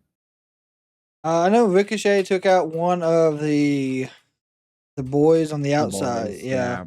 yeah, it Yeah. I mean, wasn't bad. I just it feel like wasn't. I don't remember much about it. So much has happened in I the last don't. few days. And at this point, I was like, there had been a lot, and I was really looking forward to the main event, the co-main event, because I figured it would be the main event, but it wasn't, which I was okay with. Yeah, I was surprised that wasn't the main event either. But Castle looked very strong in this match, from what I do remember. Yeah. Obviously, I've never seen. I guess I've never seen him really in a lot of in-ring stuff. Somehow, I I was don't at remember. ROH, Supercard of Honor in 2024. No, 2020. Yeah, wait. Yeah, 2024. Because it was WrestleMania 40. And fucking Dalton faced John Morrison, or what does he go by? Johnny TV or whatever. Yes, Giant TV. And it was like a fucking crazy ass hardcore match. I will say it was of course like a 4-hour show, and being there live like the day before WrestleMania was crazy. But I felt that whole time. So It was a so long has show. he only been on Ring of Honor? Dalton Castle? Yes. I think he might have showed up on AEW once or twice, but yeah. That may be He why. was part of ROH before Tony bought it too. Okay, so I He's didn't been really part of ROH for a long watch. I didn't very really long time. watch ROH then, Mhm. so that might be why. Yeah, I didn't see him until Tony Khan took over, but then I like obviously did like research and saw who's who. And no, I did see a bit of ROH before because I was like following it a bit during COVID. But I just couldn't get into it. I mean, I don't know. I like it now because of course I can watch it now. I couldn't watch it Mhm. back when it was Brian, Joe, Seth, and all them. Now I can watch it. I'm able to do it myself, so I do try Mhm. to keep up with it more. But Yeah, Don Castle was great. I was impressed with it. And then of course, like you said, what ended up being our co-main event, Bandito defending on the survival of the fittest match, which was just an elimination style 6-way. And it had Sammy Guevara, Beast Mortals doing double duty as they fought earlier. Also Hechicero, Commander, and Blake Christian. Surprising to me, Sammy Guevara was the first eliminated. What he was? Yeah, Sammy was eliminated first, and then like a minute later, Beast Mortals was. LFI got eliminated back to back. Maybe I thought it was Beast Mortal. It was. Yeah, it had to have been Sammy then. It was Sammy, and then it was Mortals second. It's crazy. What another So good thing? I remember laughing at my fiance, who that's her favorite, one of Well, her favorites. So I was like mocking her that he got eliminated first. She's like, "It's okay. He retained his tag titles." that is true. Um, But yeah, I was surprised that he was eliminated first. I thought if anything, it'd be like Commander or something, well, or Blake Christian actually. Commander and Bandito in this match was fantastic. Oh Tag yeah, they team had some was. crazy spots. They had some crazy ass spots. There was a spot where like I don't even remember fully every fucking move, but it was like I don't know if he like just like threw him at the ropes and he like jumped up on his shoulder somehow, like spun him up on his shoulders, and he like walked him to the ropes and then he fucking dove on Yeah, everyone. he was supposed to do like a Like backflip. Yeah, yeah, and he just ended up like just almost like coffin dropping it, just falling. yeah. He didn't even like jump. He And just then fell straight on them. there was another one where he was in the corner and Bandito was standing in front of him. He jumped and landed on his shoulders, and I think he used Blake Christian's back and hopped on it, and then did Oh, a and he no, splash. and it was Blake and Commander, and then he like took out Hechicero or something. Yeah, Yeah, that shit was bad. I didn't expect that because at first I was like, "Oh, what is he gonna do here?" And then he walked on their shoulders. They were like strategically placed, and I was like, "Oh my fucking god!" yeah. I did not expect that. So yeah, I remember that. That was sick. Um, so in the end, it was once again Hechicero and Bandito, and they kind of had like a full blown singles match that went They quite a bit did. They did. after. The whole match itself was only 27 minutes, so it could have. I felt like Holy it was longer than that, to shit! be honest. I thought it was longer, um, but that is still long. Both that and the Athena match, it says, went 27 minutes, which makes sense honestly because it ended like right on the 4-hour mark. But yeah, so Bandito retained. Blake Christian was one of the final 3, I believe. I believe Commander was eliminated before him. And Blake Christian had a really great showing. A lot of my chat started believing that Blake was going to be the upset victory there at that point. which we didn't get. We already had the upset earlier in the night. But yeah, no, really fucking fun match, and I think this match seals the deal for me on my Bandito being my wrestler of the year. Yes, 100. Like, And I don't think anyone had a better year than Bandito. they haven't, and there'll be people that will say that Bandito's not, been there a lot, a lot this year, but he's been there the full time. He's competed in CMLL, Ring of He was champ Honor. champ too. He fucking Yeah, won the tag titles with Brody King. They were champs for a few months. I know people. I know people call him he botches a lot. I ain't seen that this year. This he has had the year of world champion status. He could be world Were you champion. at the ROH show in All In weekend? I did not. Okay, I was gonna say because that I wasn't either because I was at the GCW show, but I went back and watched it obviously after the fact, and that's probably my match of the year. Bandito and Him Takeshita. and Takeshita, yes, Yeah. absolutely. I watched it. That was Friday, so I Well, that and was. The Hechisaro match was really good too, though. See, that's the thing. He's got all these matches that you could say that is match of the year. Well, he's It, had two really good Hechisaro matches, then the other one in CMLL too, where they did the shoulder thing.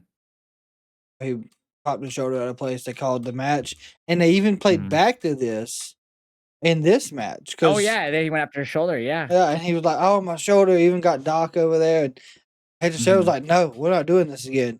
And Pulled him back in the ring. I cannot remember the commentators' names, but they were like, "Yeah, Hector is making Capri sure Coleman it and does Riccaboni. not happen."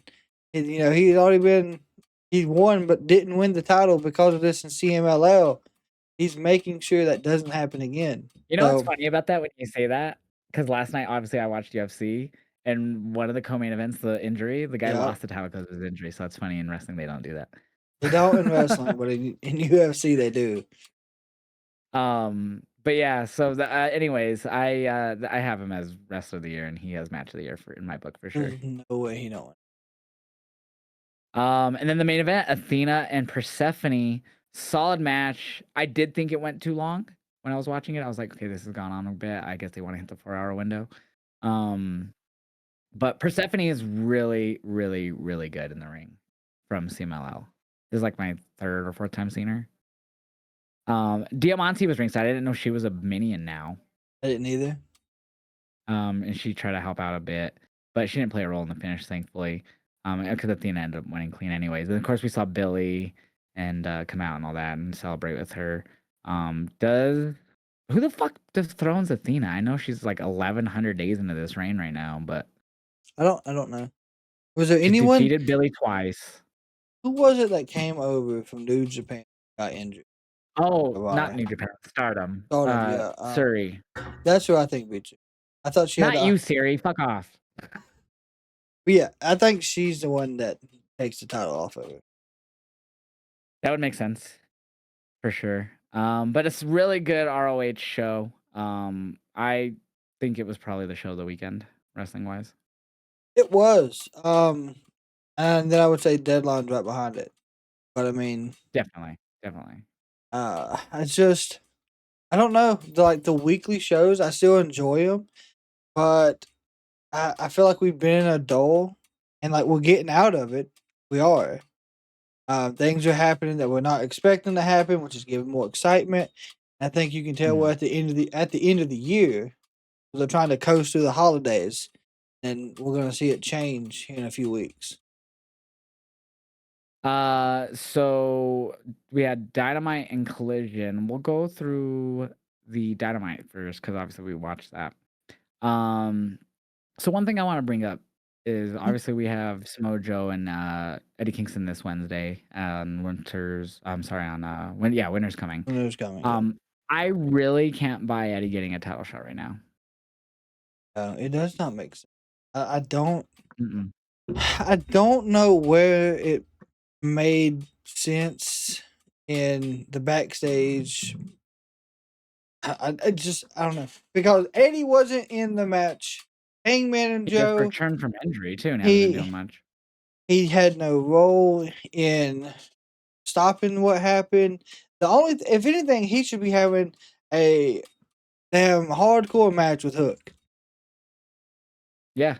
I don't really understand why he's getting a title shot at Joe. It's gonna be a great match, don't get me wrong, I'm sure it's gonna be great on Wednesday, but I this whole intro thing and obviously it was a good promo, like, it wasn't a bad back and forth between Hook and, not Hook, Kingston and Joe. I just was sitting there like, "This is, fun and all, but, like, why is he getting a title shot?" I just don't I can't get into it 'cause he doesn't feel like he deserves it to me, and I love Eddie, and I'm sure the match will be great, and the promo was great they had here. They said some good shit back to each other. Just I don't think he should be in getting a match. I don't either. I don't know. Why didn't we give Hangman a rematch? Why isn't Swerve getting a match? Instead, they're putting. Well, they're building the Swerve and Hangman teaming, it seems, again. Yeah, but I don't know. Joe could have sat this one out. Hate to say that. I don't know. Hopefully a fun match, but I really don't think it's gonna be anything too crazy. Um, after that, we have the rest of the ops backstage.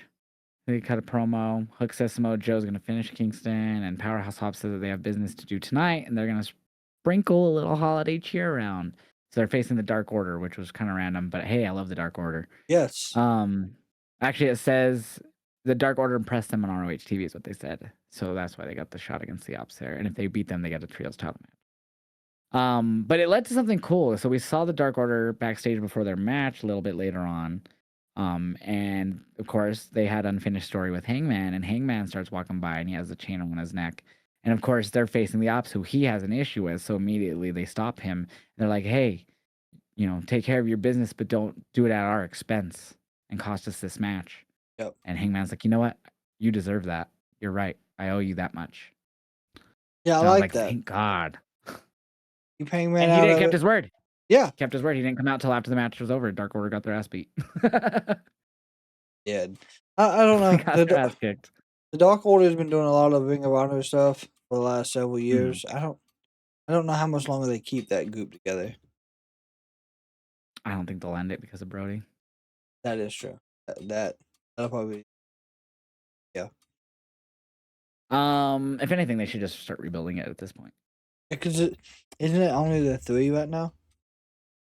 Yeah, because I remember at one point they brought back, I don't remember his name off the top of my head, but the other guy that used to team with Evil Lou and all the time, Stu Grayson. They had brought so he got released, like he'd asked for his release or his contract expired and he left, did some indies, and then they like brought him back, and then I don't know what the fuck happened after that. Didn't he turn on him? Yeah, I think they did some ROH stuff where he turned on, but then what the fuck did he like not sign long term? What the fuck happened? Yeah, it doesn't make sense. Anyways, that's the last thing I remember from them. But yeah, they lost here. Hangman came out afterwards with his chain and everything. And he takes out Shibata, hammers Hobbs with the load of punches. Eventually, Shibata trips him up from behind and starts beating him down. Of course, he holds him.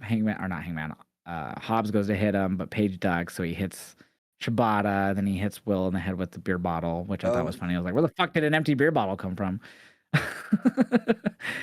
He goes for the buckshot. Of course, security breaks everything up, and then he breaks away, and he hits like one of the buckshot on the security guards and stuff like that. Yeah. But yeah, so that's what happened from all that. But I just loved the little backstage segment with the Dark Order and Hangman. That was like my favorite part out of it all. Yeah, I mean Continuity. it does make sense, yes. And then so we had a lot of the C2 here. We had Okada versus Pac. And this is where Okada finally got his first 3 points. It was a very fun match. A lot of back and forth between these two. So Okada finally got his first win of the tournament. I don't remember much in the match because it's been so many days now. So And yeah, I hate that because this was a good match. I thought Pac was gonna win it at one point, and then what did he go for the elbow?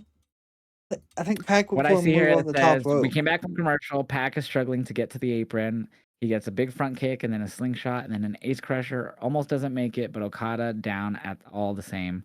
Off the ropes, head of steam. Kazuchika nails him with the drop kick, which is always a Yes. beautiful drop kick. Yep. And he does a victory roll pin. Pac, does a victory roll pin, but Okada kicks out. They trade boots. Leapfrog, super kick staggers Okada into the corner. He goes for boot in the corner. The Irish whip gets reversed, but Pac slides out, comes back in, gets a big German suplex on him, on Okada. The big brain buster from Pac lands off the ropes, head of steam, it says, another vicious lariat. The brutalizer's applied, but Okada reverses it That's into a what it victory was. roll up. That's what it was. Yes. So when he locked Yeah. in the brutalizer, he got the roll up. I did Yeah. not expect Okada to reverse it. Yeah, I still call it the Rings of Saturn because that's the move I know it as. Yeah. Um, but I love that move. So once he locked it in, I was like, "Oh my god, Okada's gonna lose the second straight C2. They're gonna play into the whole fucking best tournament wrestler shit." And then he fucking rolled him up. Yeah. So throughout this tournament, it's been a running theme with the Death Riders. They'll Mhm. win and then they'll lose. That kind of Yep. carries on to the end of the show for Dynamite and even Collision as well. Yep. So it's kind of it's pinning them against each other, them three at least, even though they're not I in the love it same because leagues. But it's gonna yeah. So they well, Carter's getting the collision with the Moxley match because we already said he lost, but um yeah. So Pac, damn, he could have won here, man. That would have been yeah, crazy. it would have. Okada would have had two losses, which would have made it harder for him to come back, which would have put more tension, I think, with him and Takeshita. Truly, I think that's what about they might have went. So I found this funny. So we after the match we go to a Mark Briscoe promo talking about Daniel Garcia and stuff. And we get like a random Ricochet demand backstage promo, and then we go to commercial, right? We come back to commercial, and it's the conglomeration, but it's Mark Briscoe talking. I was like, didn't we just hear from Mark? Nothing against him. I just thought that was funny as fuck. I was like, we just had a single Mark promo, and then we have a conglomeration promo, and then Mark's the one leading it. It was literally right at like 3 minutes later. So I just thought it was funny. But it was with Roderick getting mad saying that he's not part of the conglomeration, and the OC was there, and he's like, I want to beat your ass on Saturday at Collision in the C2. Oh, And and then they all like walk away, and Cassidy goes, he goes, oh no, he doesn't bring up conglomeration rules for the match. So he says no chops. And that's when he gets mad and he says, I'll beat your ass on Saturday. I ain't gonna blah blah blah, I ain't gonna follow. I'm not part of no conglomeration. And then when it's like and then it just like everyone leaves, but OC's there with Renee, and he's like, I forgot what they say, but they kind of go back and forth with each other, just like, like I forget what he says, but it was funny. so when did they put that rule in for the conglomeration? I think just there. So so anytime they wrestle, the conglomeration wrestle each other Well, in the C2, I guess, in the yeah. CT. Okay. But it's only them two, so. There's no But Roddy chops says he's not. allowed. No chops, yeah. OC says no chops, conglomeration rules. Okay. But Roddy, that's when he got mad and said, I'm not part of the Yeah. conglomeration. So I think he ain't gonna abide by it. I don't think he does. Um, so then we got Kevin Knight and Kyle Fletcher. Holy ballsack, Kevin Knight is a fucking stud. This is the future of AEW. These two in the ring, and this match showed it. Give me this match at All In 2 years for the AEW World Title. Absolutely. And make sure it's in the United States so I can be there. Fuck it. Let's just start saving up now. I'm just kidding. Um, but yeah, no, these two fucked in a good way in this match. They didn't really fuck, but like this match fucked. Like this match Yeah. was insane. The fucking Kevin Knight with that UFO, whatever they call it, the UFO Your face splash, whatever. splash, yeah. That thing is fucking insane, dude. I don't care if it's just a frog splash where he turns. It's the way he does it is just insane. And I think he still hit the coast to coast here too, which he Yeah, hits he a does. nasty version of the coast to coast. We also had, what we didn't talk about during Random Deadline is that Javon hit a shitty coast to coast, but then fucking Leon Slater hit him with a brutal coast to coast in that fucking Iron Survivor. That's why did Javon do a swanton coast to coast? I don't get Didn't that. even touch. I mean, that's good. He didn't hurt Joe, but it didn't even look close to hitting Joe. Yeah, I don't get that one. Maybe that's something that they just he's just trying. Um, But anyways, yeah, yeah, Kevin Knight's was great, and so was Leon's. But yeah, so he hits the UFO splash. But oh yeah, he didn't even hit the UFO splash. Kyle Fletcher got the knees up, and he got a small package out of it. But then Fletcher hits the Liger bomb, but Kevin Knight kicks out. out of that. Brainbuster counted into the small package.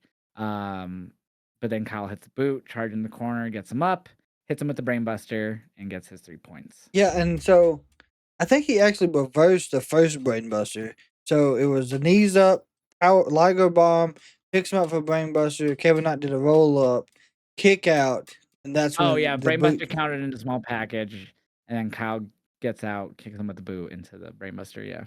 It was a sequence, like it was like the Derby ending, but of course Knight didn't win. But either way, they are still putting Kevin Knight in these positions in these matches where he has the opportunity to show out, and I think he's doing more than what they thought he would do, or they're doing what they exactly thought he would do. Either way, he has looked Yeah. phenomenal in these matches. Afterwards, Don Callis gave a mic to Fletcher, who he says he's not feeling too great after that match, but basically just hypes up that he's gonna walk out as the Continental Champion after this. Um, After that, they call out Josh Alexander and Hechicero. They bring out duffel bags, basically the Bucks' money that they won from the pay-per-view. So we come back from commercial. He wants to have the Bucks come out. He says he can forgive a lot. You can lie to him. He'll forgive that, but you can't cheat him. He'll never forgive that. He says you can kill someone. He has forgiven that before as well. But that one thing that is unforgivable is a bit unforgivable is siding with Kenny Omega. So he tells them to come get their money. They do come out and they start brawling with everyone. They get their money, but of course, that's when we see Okada come out and he attacks Matt Jackson from behind, which leads the Callis family to get the upper hand. And took Jurassic Express way too long to get out here to try to help them, but they didn't get their money. But Jurassic Express comes out here and evens out the odds. Yeah, We actually saw All Clone here for the first time in a while, too. he was in that. I think they had to slow down on El Clone until Hologram. Someone in my chat said that they think he got hurt. Like someone said he got hurt for a little bit. El Clone? Yeah, like he was out for like a small, like obviously sort of the actual Hologram. hologram. Thank you. I couldn't remember his name. But like yeah, someone in my chat said he got hurt for a bit. So Might but yeah, have. it's been a minute since we've seen Clown. But yeah, so obviously we've said this before. I'm just tired of this Kenny Omega Callis family stuff. I don't think it's gonna end till one of them retire, either Kenny or Don. I don't know It's what's been gonna going for happen. years. Yeah, that's all. And they might still even be doing it once they retire. I don't know. But Yeah. there has to be something else they can do with them too. Yeah, but they're obviously building back to the Elite full reunion here, so I'm excited for that because Kenny did come out and he hits a V trigger on Mark Davis. He ducks a Rainmaker. He hits the Dragon Suplex on Okada. He does the finger guns to Okada. Okada rolls out, and then of course the Bucks and Drax Express get them together, and they all stand tall to end that segment. Obviously, we're leading to a multi-man match with the Chaos Family, Jurassic Express, Bucks, and Kenny. I think something was announced. I can't remember what match for winners coming in Winners Atlanta. coming. Or Josh. Maybe yeah, I think it was Josh had to show, or it may have been.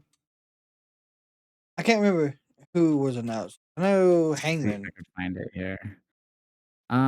It looks like we have Joe Kingston, Babes of Wrath versus Timeless Love Bombs, Hangman and Swerve versus the Ops.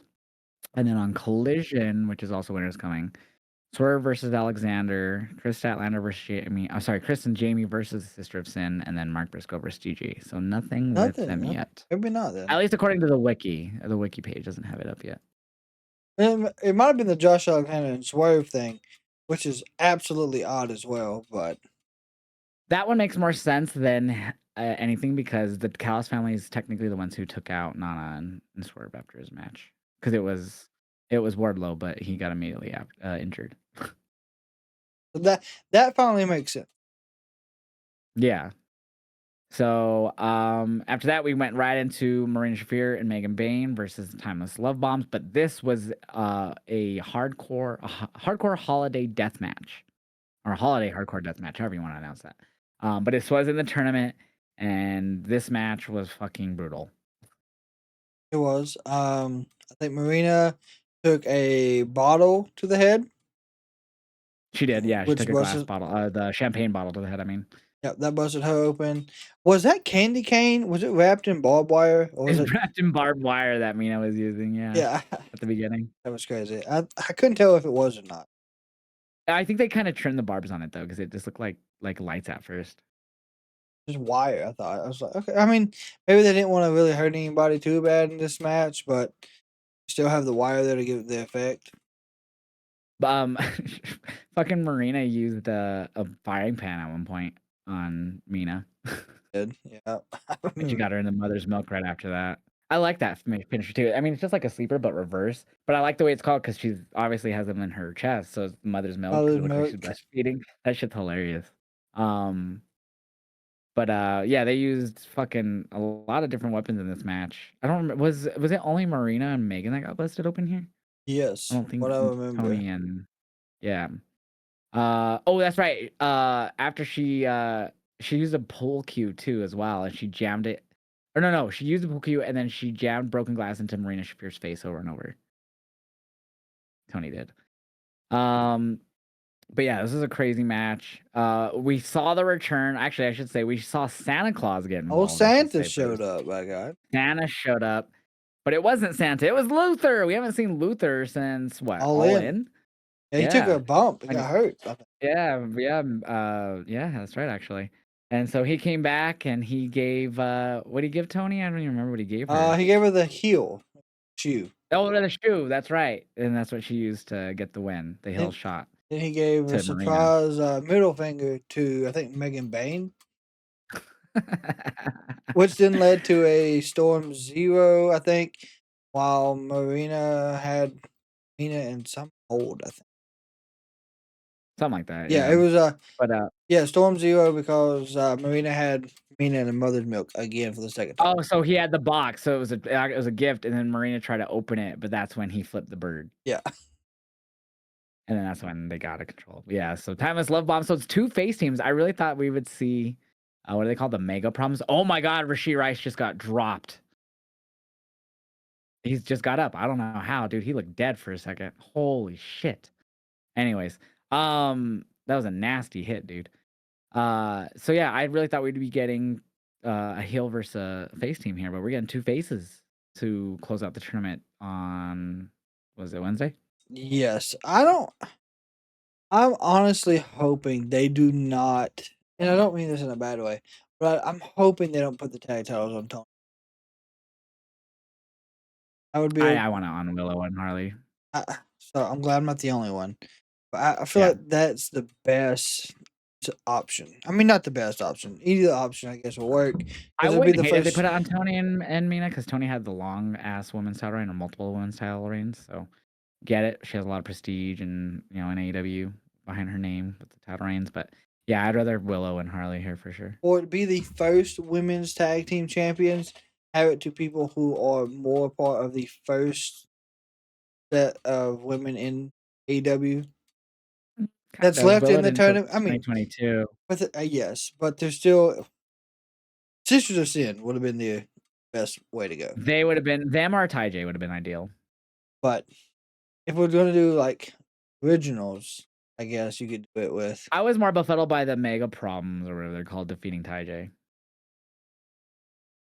I get it. I get the look and Death Riders and blah blah blah, the size of Megan, but I was like, really? Ty J's been here literally since the start, out of next to Julia.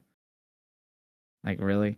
But yeah, so I would be fine with Willow and Harley over Tony and Mina. But I'm fine with either, honestly. Oh. We get a backstage interview with Mercedes. She says she doesn't want to talk about losing her world title match. Doubling down on being that was against, because this is before she lost to Red Velvet, obviously. Doubling down on being the global icon and the PWI Women's #1. She scoffed out having to face Velvet, which is funny because she lost.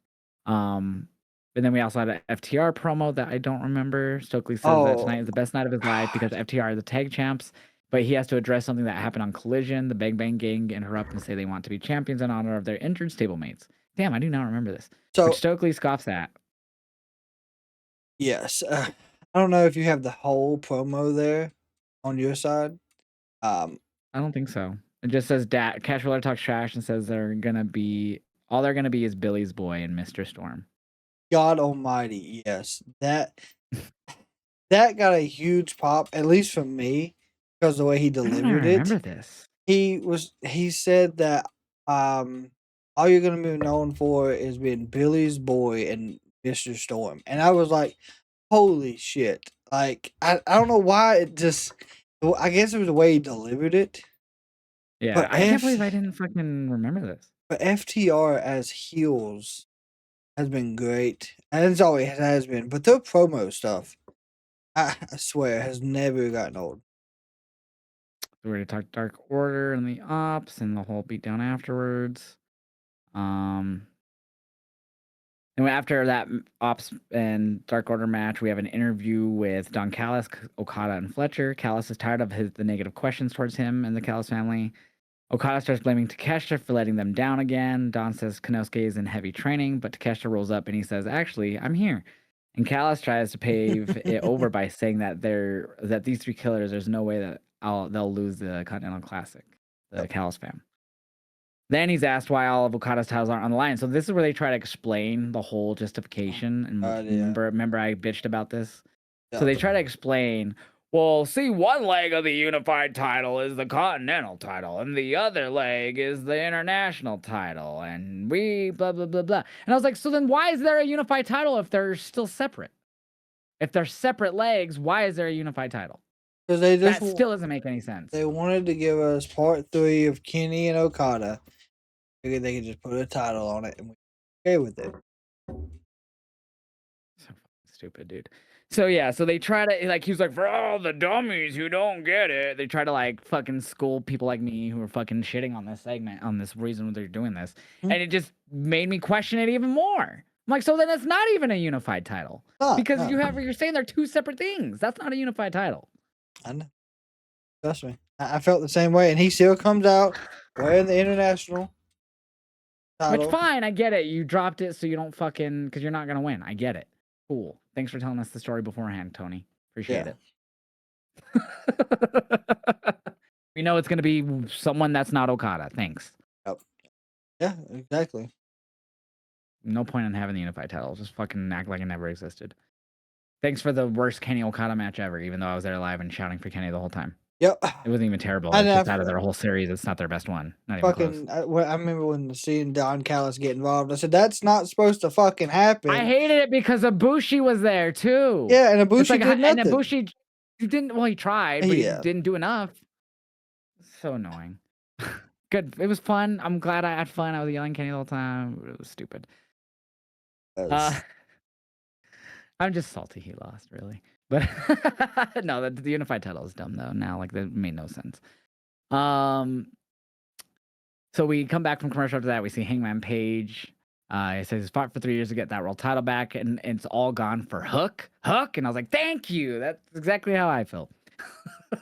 And he said for Joe, Full Gear was the Ops crowning moment, but it was him. For him, it was just a speed bump because whether it's from him or from Eddie, he's going to take the title back. And if Hobbs Shibata want to fight, they got one next week at Winter's Coming. So there you go. So he did challenge them for Winter's Coming. And that's when he said he won't be alone. And that's when we found out Swerve will be there.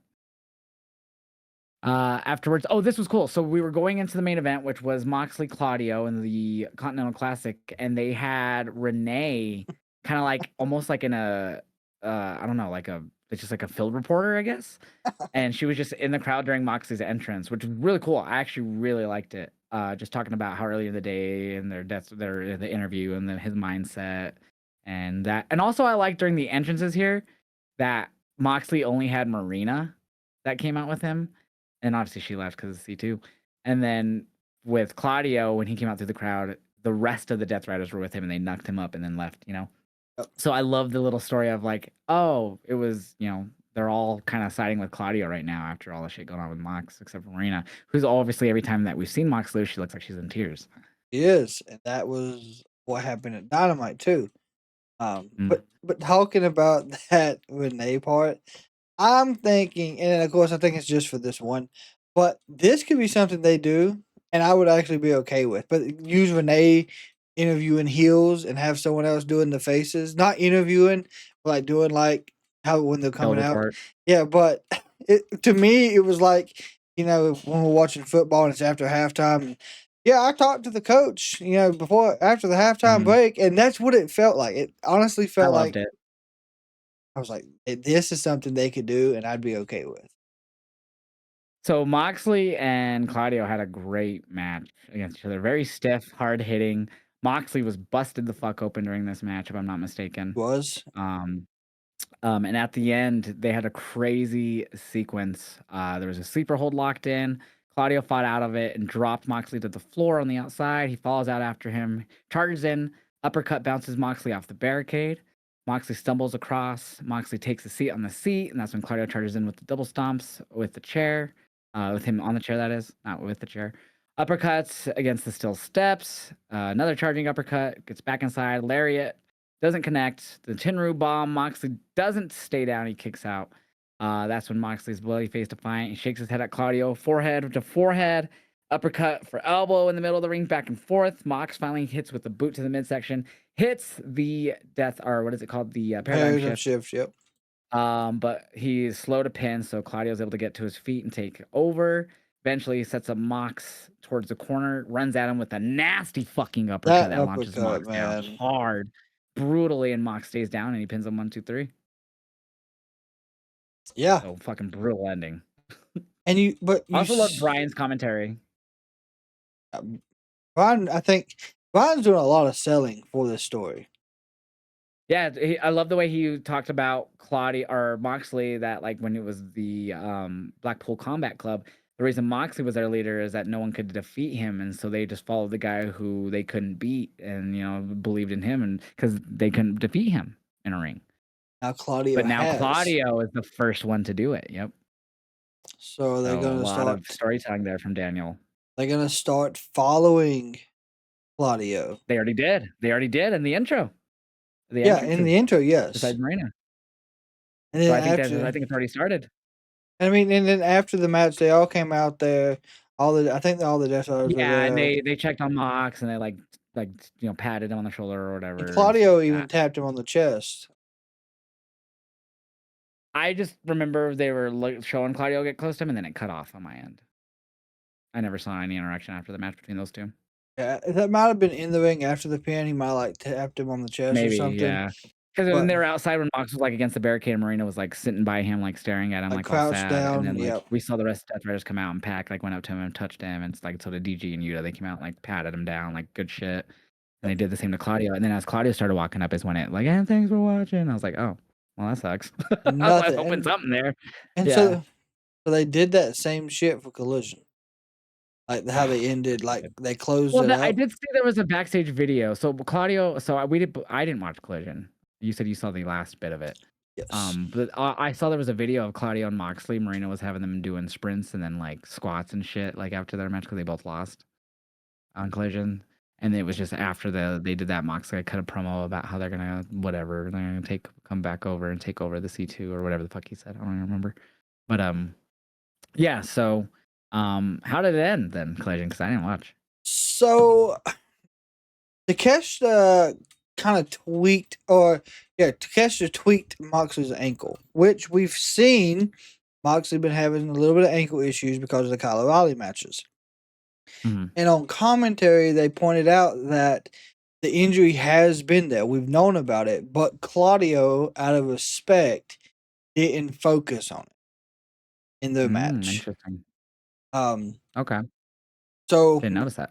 I didn't either. I didn't even notice it was bothering him. But they kind of, that was a thing of respect. He didn't go after that. He wanted to be a clean match, which was good. Takeshita, of course, did get the win. He hit the first knee, and then Moxley kicked out. And then he removes the knee pad and hits a nasty second knee. Doesn't go for the pin. He hits Raging Fire.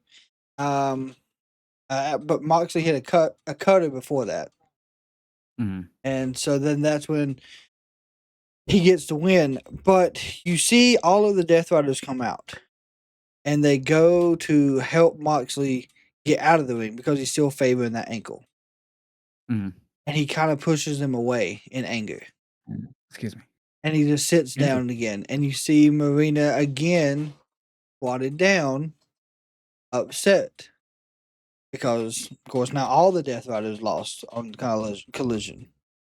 Excuse me. So it's interesting to see the weaknesses in Moxley, his ankle, being submitted, getting frustrated with having losses throughout the year now after he lost the title. It's all building up. Damn. Okay. So, and then also on Collision, looks like Ricochet defeated Ace Austin, retained the national title. Mercedes retained her TBS title over Layla. There was a Swerve promo, just says he has his eyes on Joe and the world title. Said he's gonna back up Hangman at Winter is Coming for one night only. Hell yeah. Said after that he'll need to have a serious conversation with him. That's when Josh Alexander interrupted him, setting up the match. Timeless Love Bombs and Babes of Wrath had an interview where they just traded stories of being tag teams. Apparently, they started getting chippy towards each other. Mina calmed everyone down with champagne toast. Of course, Claudio lost to Dorada. OC defeated Roddy. I didn't see that. Oh shit! I Yes, thought Roddy would yeah, win. that happened. Yeah, I didn't see this, but of course my chat was letting me know about it. That was interesting. I Yeah, just as Cassidy countered the backbreaker that Roddy beat him with in the past for a roll up to get the win. So they also announced on this that Darby Allin is fully out of the C2 due to injury, and Jack Perry's taking his spot. yes, of course, with Darby being out injured, he does take the spot. Now Darby had 0 points, so He that lost his first match, means yeah. that will have. Oh my god, Jungle Boy will have 0 points as well, right? He should. He hasn't fought, so yeah. So it's gonna be interesting. He's behind now. So is there any way he can catch up? Well, he just basically just takes over Darby's card. So like Darby lost his first match and that's it. So now he just has that loss by default. So he technically lost his first match. Okay, that works then. So they just delayed Darby's second match. So he'll just take over the rest of Darby's 4 matches Oh, from here, or 3 matches, whatever it is. yeah. So yeah. So yeah, so he just takes over and yeah, he just has to catch up. He'll probably have back-to-back matches soon, I'm assuming. Like one on a Dynamite and then one on a Collision, just so he could get his matches caught up. They get caught up with him. We also Yeah. seen FTR calling out the Bang Bang Gang, well, which is interesting. They are setting that up as a title match coming up very soon. Cool. I will guess. There was one part. I just feel like it's layover until we get fucking a Cope and Edge and Chris, Christian. yeah. Of course, Hardwood, Dare, Juice, and Austin is that the one that's not hurt. What was it? I Yeah, forget. yeah. But I anyway, forget. he dared him to touch the titles again. The gun said, of course, that he is a son of a gun. Robinson's a son of a carpenter. Wheeler, and he said Cash was a son of his cousin, and Hardwood's a son of a bitch. So that was the setup for that tag title match. I think Juice even said if we really wanted to touch the titles that bad, we just want a $200,000 battle royal. We could go buy some on the AEW shop. That'd take all of it because they're expensive, but that's cool. Yeah, C2's been really interesting, so I'm excited for Dynamite on Wednesday. I'm not gonna lie, I'm not too excited for Raw tomorrow. They've announced stuff for tomorrow too. They had an Adam Pearce thing. Yeah, Adam Pearce Earlier. does his. It's official. Like prior to So we're gonna everything. hear from Gunther, AJ Styles and Dragon Lee versus the War Raiders for the World Tag Titles. Rey Mysterio versus Finn Balor, which we'll probably see Logan Paul get involved. And then CM Punk, Becky Lynch, LA Knight, Jey Uso, and Rhea Ripley, among other superstars, to appear, Pierce said. Nothing crazy. I really don't expect much out of it. I just hate that we're going into John Cena's retirement match and he's not going to be here to promote it until Saturday, the night of. Oh, yeah. One thing, did you see? So he's done a lot of interviews recently. I don't know which one this came from, but Cena claimed that he initially wanted to work 200 plus dates this year. Yeah, he wanted to do the whole bus thing. He wanted to do it all. Get one final But tour. WWE and him, they convinced him down to the 36 or whatever he did. God, I mean, creatively, I get it. Would they had I something get for him? And we probably would have had a better heel turn too. Oh, tremendously better. More there during it, definitely. Just but I also think they probably were worried about injury. He's not as active as he once was, and getting so active after not being that active could possibly lead to injury. I don't know. Yeah, it could have, but you could have done a lot in 216. Yeah, I mean, not wrong. It's just I think that was their biggest concern. They didn't want him getting hurt, or they didn't have to book him in matches in all 200 days, obviously. But Oh, he could have had a match with who was the Miz. Could have seen a good story with him and AJ. you know Could what have, they could have brought back? They could have brought back a championship scramble match. I hated those matches. but yeah, Matches suck. there was so much they could have done in that time frame. 100%. 100%. But yeah, that would have been crazy. I think he was also on the what the heck is that podcast called? The Joe Rogan Experience podcast. I saw that come up on my YouTube feed today. He was in that a few days ago. I ain't John. seen that one yet. I might And have then to check that they're out. dropping that interview that they've been showing previews to on SmackDown here, I think on Friday. I thought they said it was this Monday after Raw. Or it could be, yeah, well, yeah, whatever. It's coming out this week. But so a lot of interviews if you're a John Cena fan to catch up on. Yep. Are you thinking about going yet? Have they? Is the build Going up to what? the Saturday Night Main Event? Am I gonna go to John Cena's match? Fuck no. I just didn't know. Didn't know if you had changed your mind Fuck on no. it. Fuck no. Didn't know. Hell no. I would enjoy it from the comfort of my own home. I've never been a John Cena fan in that way to where I'm not even emotional about this. Like I I didn't know. have zero emotion going into this. Like people in my chat, like, "Oh man, it's ending." I'm like, dude, I can't wait for this to end so we can focus on the fucking titles and the fucking company at hand. But then we're just gonna jump right into fucking AJ's retirement, and then Jericho's gonna come back, and then we're gonna jump into his retirement, and then Randy's like, you know what, I want to retire too. Then he's gonna fucking get a retirement, and it's just gonna be never ending retirement tours because they don't focus on the young talent. Oh, Sorry.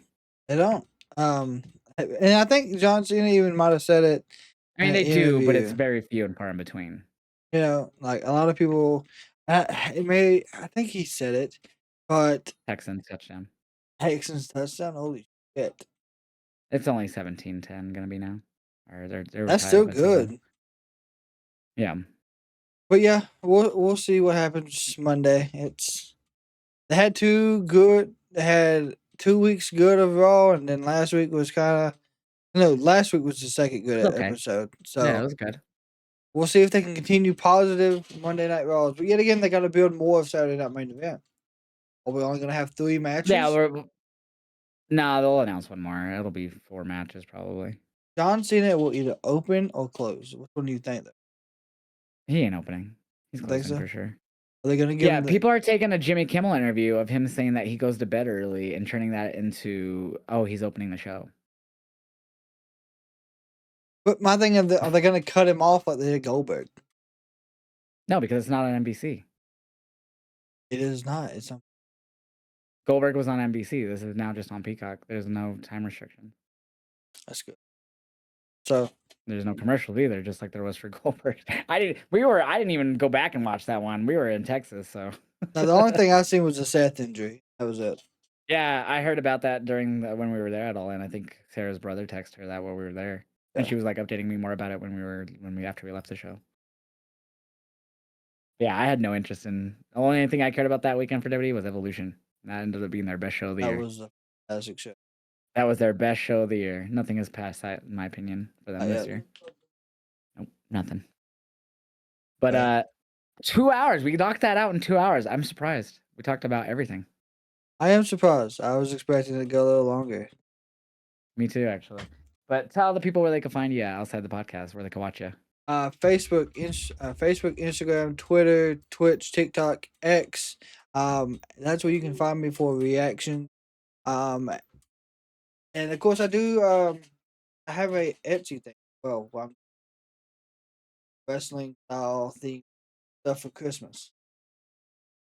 Like what? Like posters, stuff like that. Oh hell yeah! Are they like Photoshop? Like not Photoshop, but like images that you created? Yeah, they are. Oh hell yeah, that's cool. And you guys can check me out on Josh Vibes Up, YouTube, Twitch, Kick, TikTok, Instagram, Facebook, all your favorite platforms. I'm everywhere.